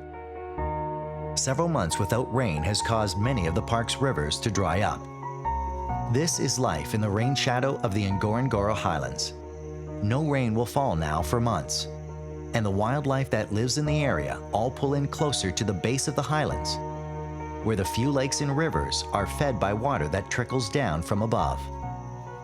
This river is the lifeline of Serengeti National Park, and especially now during the dry season, when the surrounding areas are extremely dry, it's like a magnet pulling in all sorts of animals, and especially herds of elephants, into the river. And what will generally happen would be in the early mornings, a family group like this would move into the river and have a drink, only to start to move out about now into the higher lying areas where there's more shade and cover, and then come back again late afternoon for another drink. Elephants have an extremely well-developed sense of smell. They can smell sources of water that are several miles away, and also water that is running below ground. Although there might be a little bit of surface water on the river right now, for most of the year, this river actually flows subterraneously. Elephants have evolved this great way to allow constant access to the water by digging big holes. I'm going to just do a little dig here to see how deep the water actually is. And the deeper you go, you eventually start to access water. This time of year, an elephant does not need to work hard at all, but as the season dries out, they will have to dig bigger and bigger holes.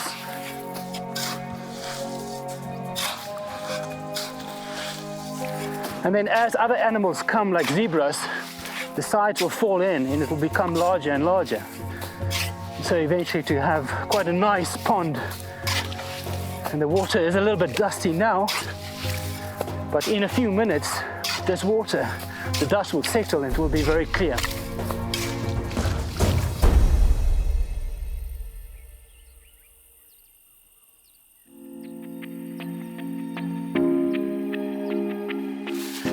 This is the baobab tree, which is such an iconic feature on these dry African landscapes. And it's a tree that creates a lot of debate between scientists. Obviously, looking so enormous, it must clearly be very old.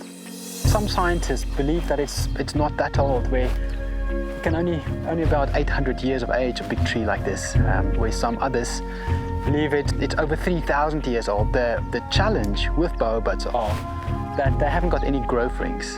The tree is actually hollow inside and very, very fibrous and actually quite soft. And generally softwood trees will grow quite fast. These trees form the most incredible habitats for all sorts of animals, from insects all the way through to man.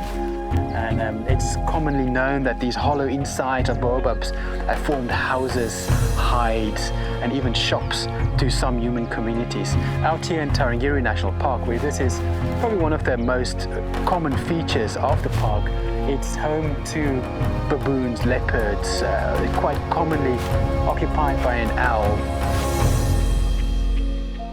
The danger for these trees are when a severe drought might hit a system, that elephants can actually completely destroy them. If too many elephants start to feed on it and use their tusks to break off pieces of tree, it will kill a tree. One can clearly see here how the bark has been ripped away by elephants, and there's some tusk marks here where elephants will come in and put their tusks in and rip out pieces of this bark. Almost all other trees, when the bark is stripped completely around the tree, will die because nutrients cannot move up and down anymore. But baobabs are completely different, where it's not dependent on an outside bark.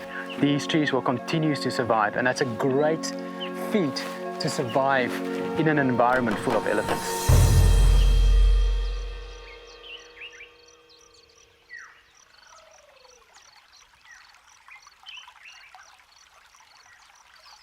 Serengeti's main river flows from the highlands, snaking its way through the park, ending in a series of swamps. I'm coming up onto Serval swamps, which is one of the largest wetland systems in this greater Serengeti ecosystem, and the last refuge for family groups of elephants during these extreme dry seasons. And as I'm driving up on it, I can see various groups all scattered through the swamp, and as the system dries out, those numbers of elephants will just increase. Jean's trips to the swamp come to a full halt when he sees an irresistible baby elephant.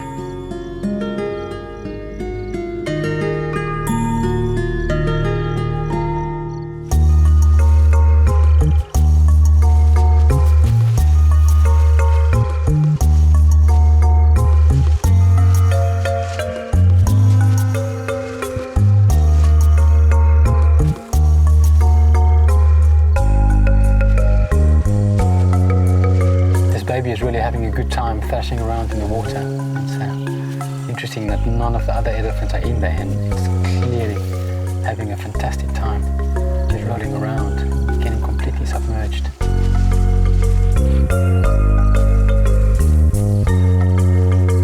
It's a really young baby, younger than a year, and it's just having an absolute ball.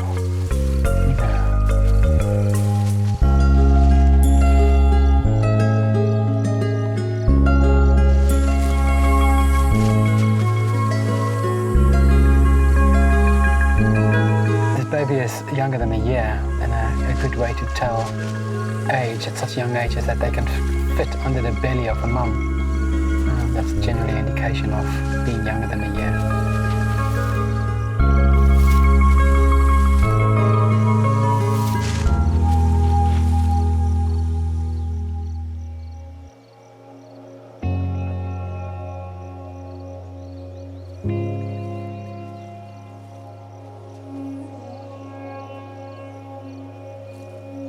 This is really amazing all around me, where there's herds of elephants everywhere, little family groups here. There's a group of 50 right around me, and then all the way through the swamp, there's tiny family groups just making the swamp full of elephants. And the younger ones are much more to the shoreline where it's not so deep, but all the way into the center of the swamp, one can see big males standing, and the only thing we can see of them are the ears flapping. And it's really the perfect place for an elephant to be right now. It's a lot to eat and a lot to drink, and it's very safe. One thing about Tanzania, it's just fantastic, is that you've got these endless corridors of especially animals like elephants that can move fairly undisturbed from areas as far as Ngorongoro crater, coming through those montane forests into Lake Manyara, and then can follow a corridor around Lake Manyara all the way into Serengeti. So in fact, the old bull could have really been born thousands of kilometers from here, and slowly through his lifetime made his way across and through these different corridors to end up in a place like this. Looking at this swamp with 50 elephants here, another group on the far side, and basically all the way running north, just filled with elephants, it's hard to imagine how elephants can be endangered. But the success of a species is really determined by the availability of an habitat during the dry season. Of course, there's a lot of areas for these elephants to go to when it's wet, but it's the protection of these areas that can give them, or can guarantee them, survival during the dry seasons. That is very important to look after, and it's these microcosms such as Serval swamps, the crater floor, Serengeti plains, where elephants have a safe haven to go to when conditions get too harsh outside of parks. And harsh can mean many things. You know, in this case it's dry and no water, but as human populations expand and it becomes harder for elephants to find that safe refuge, this will be where it is into the future.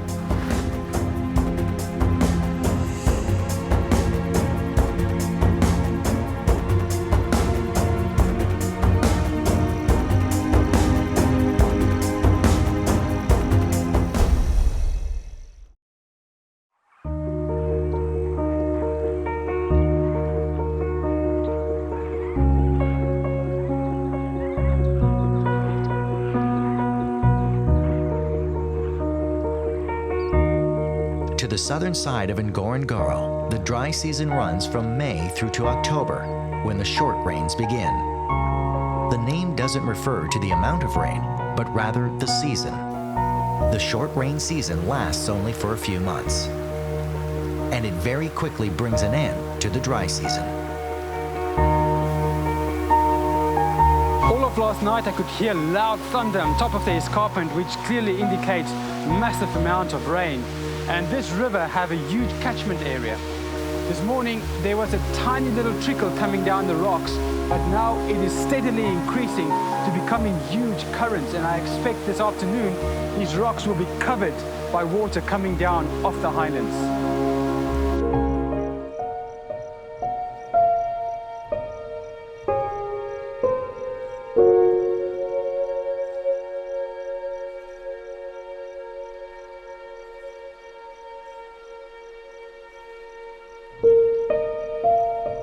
After the pools at the base of the river fill, water begins to flow. At first as a trickle in the sand.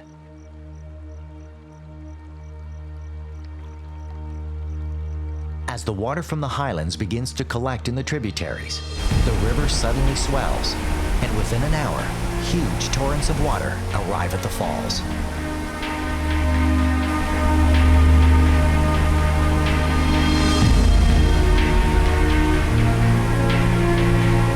Before long, a group of elephants emerges from the forest. They have smelled the water. They know the river is flowing.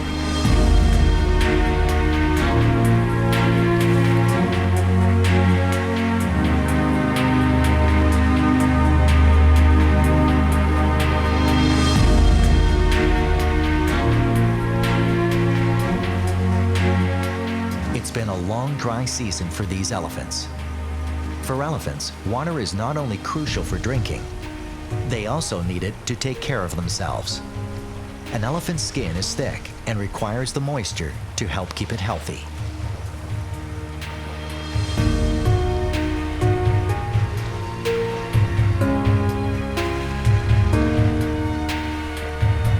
I'm sitting in our Manyara camp, and this large group of elephants came down to drink at the river.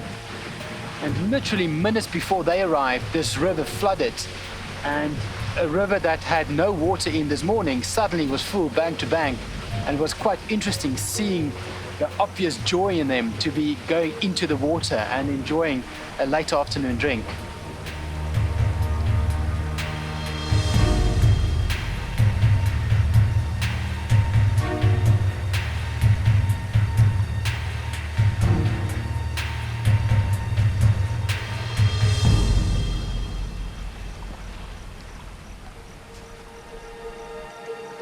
As the water flows, it rejuvenates the land, the trees, and forests that so many other species depend on.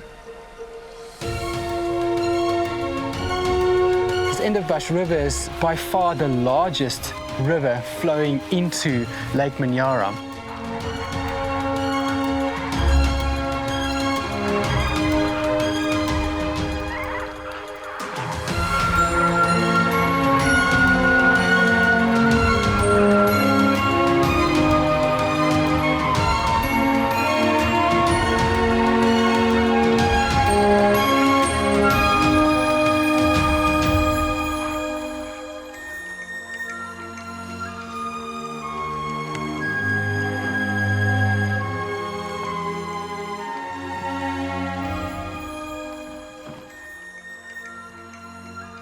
This is Lake Manyara, and this is where all the water from the highlands eventually end up in.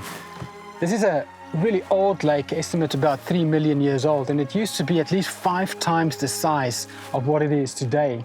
There's no outlet out of Manyara, making it very, very alkaline, very soda, the perfect environment for blue-green algae to live in, which becomes the food of these lesser flamingos. Every night, a female with an egg that's nesting in Lake Natron, that's about 100 kilometers north from here, will fly back there to feed her chicks. But in the morning, they will fly back here to come and feed. The species' prime source of food is blue-green algae that only grows in very alkaline lakes. Flamingos have filaments that hang from their beaks, and as they go along the water, the filaments filter out bacteria. The bacteria is what gives flamingos their distinct coloration. Right now the flamingos are quite far off into the lake, so I'm going to try and take a canoe and get a bit closer to them. However, this lake is very shallow, and I might have to push the canoe quite a bit before it will float.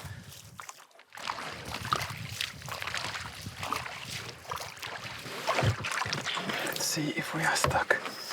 Nope, there we go. I'm going to head a little bit off to our right.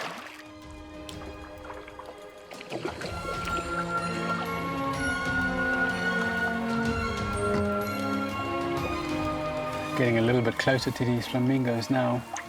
You can see that they've been sitting here in the middle of the lake for the whole day, so their wings are stiff, and they're definitely seeing me, and they're starting to spread their wings out and getting it ready to fly if they have to. But it's interesting for me that they are all in a band here. Maybe there's a soil change where you will find more blue-green algae. So it is slowly drifting in. They are looking at us into the sun, so we might be able to get slightly closer than what we would being on the other side. They're getting a little bit nervous of us coming closer. The sub-Saharan breed of the flamingos are the lesser flamingos. The name refers to their size. They're the smallest of the breed, but even still have an impressive wingspan of 90 to 105 centimeters.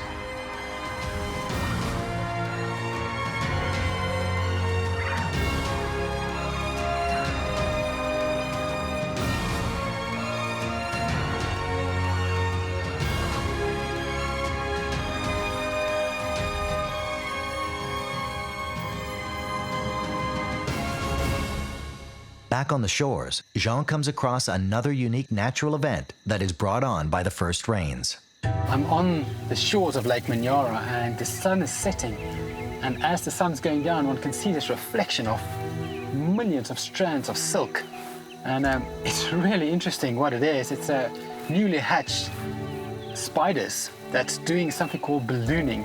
So they would climb to the top of a kind of piece of grass and just start to release silk. And as the silk gets longer and longer, eventually the wind just lifts up this entire spider and blows it away. And this is how spiders get distributed all across the world. And a spider like this might end up in a thermal, taking it 50,000 feet into the sky and blowing it to the other side of the planet. It's absolutely everywhere, and it's astonishing that one never sees these spiders, but all around us are millions. There's one right here.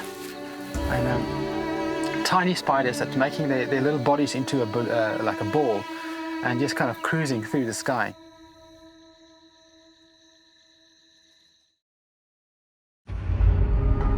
Wildlife expert and safari guide Jean Du Plessis has arrived at the Ngorongoro crater. It's a spectacular volcanic caldera that was created over 2 million years ago, when the Ngorongoro volcano erupted so violently that it collapsed into itself, forming a perfectly symmetrical crater 20 kilometers across and 600 meters deep. Today, the crater floor is home to the highest concentration of wildlife in Africa, including all of Africa's most iconic animals, like lion and hyena. It's also home to a number of Africa's last big tusked elephants. The big tuskers are older males drawn to the crater floor's many swamps. There is one elephant in particular that is of interest to Jean. The word is that an old male with magnificent tusks has not been seen in a while, and there are concerns that he might have died. This caldera is such an amazing natural environment, and especially for old bull elephants, this is like a final retreat where they come and live their last days. And there's one particular bull that I would love to see. He's got the most amazing ivory, about 100 pounds a side, and it's a very rare sight these days to see these big bulls, and especially big bulls with big ivory. There's been talk about the last remaining large tusker dying in the crater, But recently someone said there's still one left, so I'm off on a mission today and try and find him. Africa's tusker numbers have been decimated by sport hunters who have targeted them specifically for trophies, and by poachers who kill elephants to supply the illegal ivory trade. I'm driving to an area with a huge amount of wildlife, and there's scattered bulls of elephants in between the wildebeest and zebras, and we're going a bit closer now to see if the big bull we're looking for might be in between them.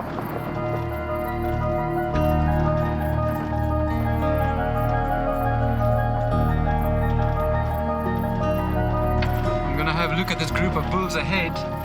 There's 5 or 6 over here, but quite a few more groups off in the distance, and then some scattered lone males as well. So I'll pull up here and start to scan them a bit, because the best way to see them is to just stop and take your time and look through it.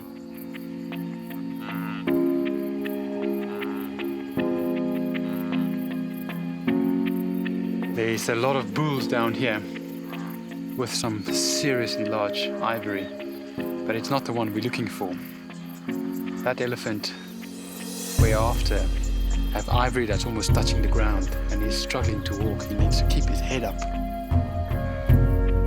It's extremely rare to see elephants like that, and he likes to hang out in swamps. So we're gonna have to continue and look a bit more. However, these ones have impressive ivory as well. The Ngorongoro crater gives us a glimpse into what parts of wild Africa must have looked like 100 years ago or more. It has largely remained cut off and secluded from human advancement that has decimated wildlife across much of the continent. Jean is heading to an area where small rivers feed several swamps. It's a place he knows he's guaranteed to find old bulls. I'm at one of the major waterholes in the crater, and we found a great old bull elephant in it. And this is a great example of why elephants kind of make the crater almost like a retirement home. Elephants have 6 sets of molar teeth through their life, and they gradually use those up as they grow older. And when they are between 55 and 60, they've generally used up all of their teeth. So it's very hard for them to live out in the forests and feed on things like bark and twigs and stuff. So they need to come down to places with swamps and soft grass, and the crater floor is perfect for that, with quite a few of these little swamps. Yeah, this guy's having a good old time feeding on some of this water lettuce. You know, it's sad though that this is where elephants start to decline. Feeding on greenery like this does not sustain these huge bodies, so elephants slowly decline from here. And that's where the term elephant graveyards come from, because generally elephants would die in swampy areas like this. And this morning we've already seen a huge amount of male elephants on the floor, and I think that number is increasing the whole time as there's males on the rim, of course, that's getting older. Ngorongoro has resisted attempts to change it. At the turn of the century, German settlers tried to colonize the area and cultivate the crater floor. They tried to clear the area of all its wildlife, but it was a losing battle, and they gave up and moved out. Ironically, it was because of sport hunting that the area ultimately won its conservation status. It became a protected area in the 1920s as part of the Serengeti Game Reserve. Now its healthy population of animals living their natural lives is bringing in tourists. Some feel that tourists coming through in vehicles is an environmental problem in the making. You know, and who said the crater is overrun and spoiled? Anything that is overrun with is animals. Here in this plain in front of me must be 30,000 animals of 15 different species. Quite an incredible sight. There's very few places in the world where one can witness something like this. Night is starting to fall. Aside from the park rangers, no one is allowed on the crater floor. So Jean will make his way back up to spend the night at Lamola Camp on the crater rim.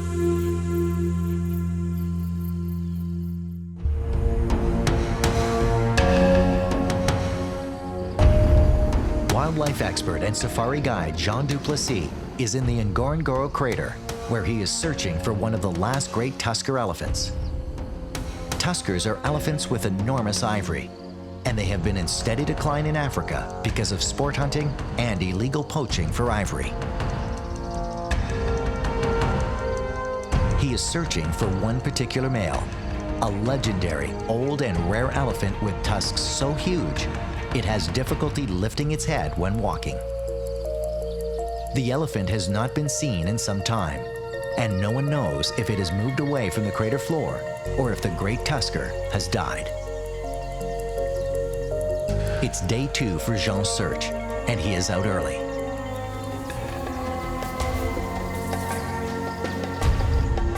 Ngorongoro has a high population of elephants, but they are usually found in the montane forests above.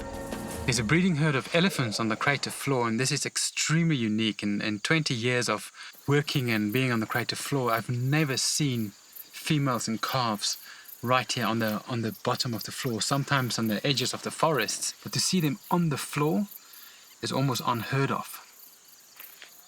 They are very nervous. They are running from side to side, and any vehicle starting up and any new noise obviously scares them and they change direction. It's not an uncommon thing to see elephants on open plains like in the Serengeti, but that would be a matriarch that knows the area. She's been there many times, and her confidence trickles down to the rest of the herd, making them all feel confident. This is completely the opposite, where they are all nervous. They all have their trunks up the whole time, smelling, trying to take in new scents. This matriarch has never been here. This is going to be a tough day for them, and I hope they eventually find their way to the west of the crater where there's a nice forest with fever trees. So at the moment they're still out on the plains. They've calmed down a little bit, and I think they're also really tired. Jean will keep an eye on this group. Hopefully, they will find their way out. Jean decides to move to higher ground, where he has a better vantage point and can scout for the tusker. On his way, he comes across a pride of lions. Like most animals in the crater, there is unique behavior here among predators. An average lion pride's home range in the Serengeti is about 200 square kilometers, but that's not possible here in the confined area of the Ngorongoro. There have been as many as 6 prides at one time within the crater's 260 square kilometers. And by the look of these two, they will add to those numbers. It seems like there's 2 mating pairs in this pride of lions, and it's interesting looking at this pride here. I am not seeing any cubs. So it is possible that a takeover happened here fairly recently. Basically, when males take over a pride of females, they would do something that's quite rare in the animal kingdom. It's called infanticide. It's killing all the cubs that does not belong to them. And by doing that, they ensure that they will mate with these females and raise their own litter. The females that would have lost their cubs will then go into estrus all at the same time, about 3 months after the takeover. So the males will mate with them. So generally, all the cubs inside a pride will be the same age. Unlike the Serengeti, where lion territories and territorial males change often, shaking up the gene pool, the crater population has remained static, which has led to problems at times. Inbreeding has weakened the genetics of the population. Lions have an interesting hierarchy. The females do a lot of the hunting and raise the cubs. Once the cubs are born, it's the male's job to keep the prides intact by defending against roaming or nomadic males. If the dominant males lose or are killed, the nomadic males take over the pride and kill all of the cubs. So Mother Nature has come up with a unique solution. Quite hard for females to conceive. Reason being is that so many males might come through and try and mate with them.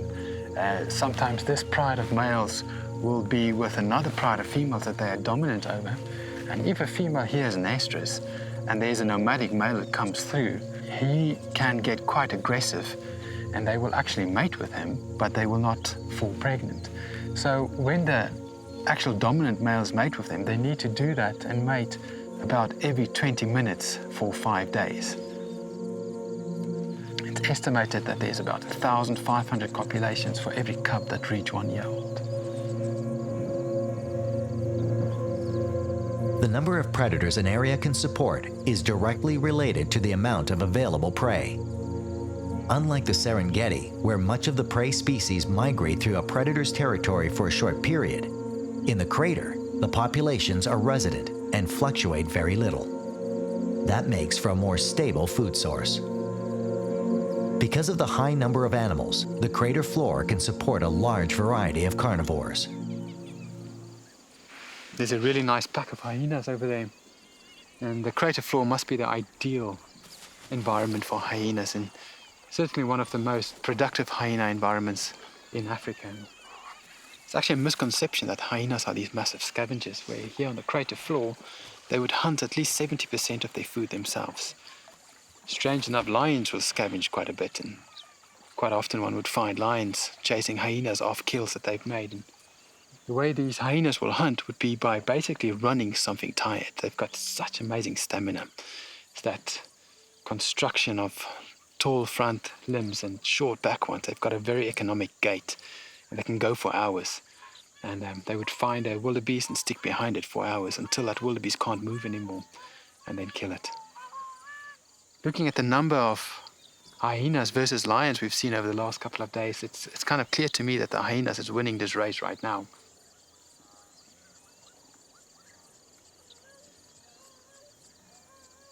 There's a really nice group of hyenas here with a lot of young pups. Pups of different sizes and ages, and there's 2 females. It's probably from the 2 of them. Within a hyena clan, there's a lot of jealousy and competition because of a hierarchy. The pups of the dominant female or the alpha female will always be under attack by lower ranking hyenas and their pups.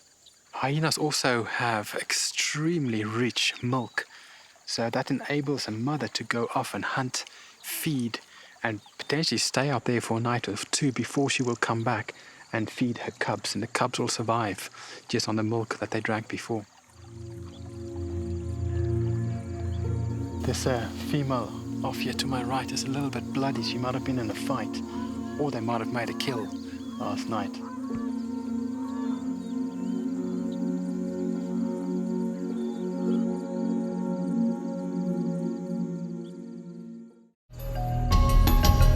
Wildlife expert and safari guide Jean Du Plessis is in the spectacular Ngorongoro crater. He's searching for an old tusker elephant that some fear may have died. He's an important animal, one of the last few remaining big-tusked elephants that remain in Africa. While Jean has been looking for the elephant, he has come across 2 of the most prominent predators on the crater floor. As Jean is watching the hyena, several of the animals with blood on their fur head off into the distance. This can only mean one thing: the hyena are feeding on a kill. This is one of the coolest sightings I've seen in many years. It seems like what happened was these 2 male lions must have chased a buffalo. They didn't quite kill it, and it went for refuge in the water and died there.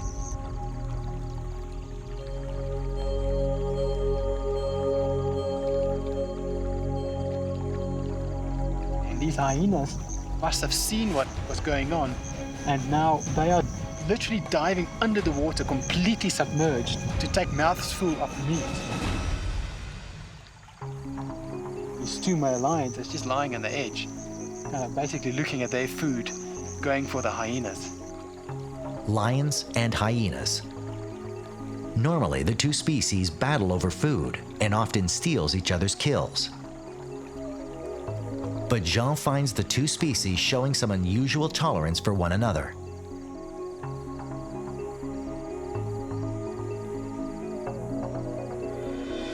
While Jean has been focusing on the situation between the lions and hyenas, something incredible happens.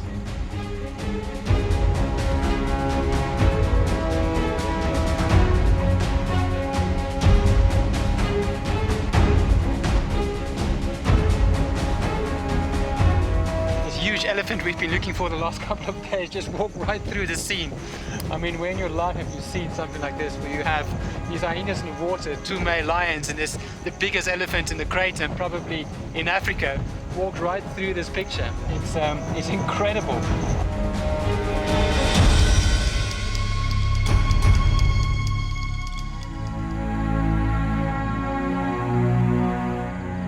Got the most amazing tusks. This must be one of the largest elephants remaining in Africa, and especially the size of his tusks. They are well over 120 pounds each, and perfect symmetry.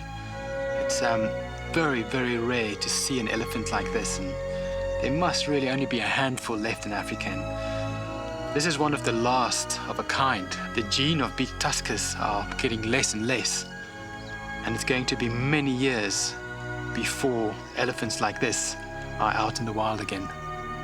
The crater is just such a perfect environment and place for these old males to survive and get old.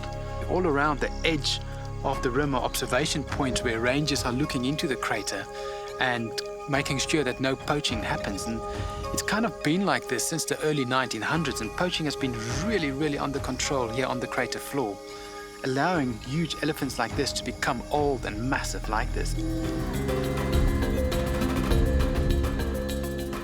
This old elephant may be the last of a dying species.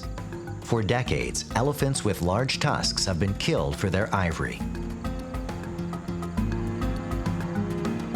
Scientists believe that with the big tusk gene being eradicated, elephants are now being born with smaller and smaller tusks. And it's possible that one day we may see elephants with no tusks at all.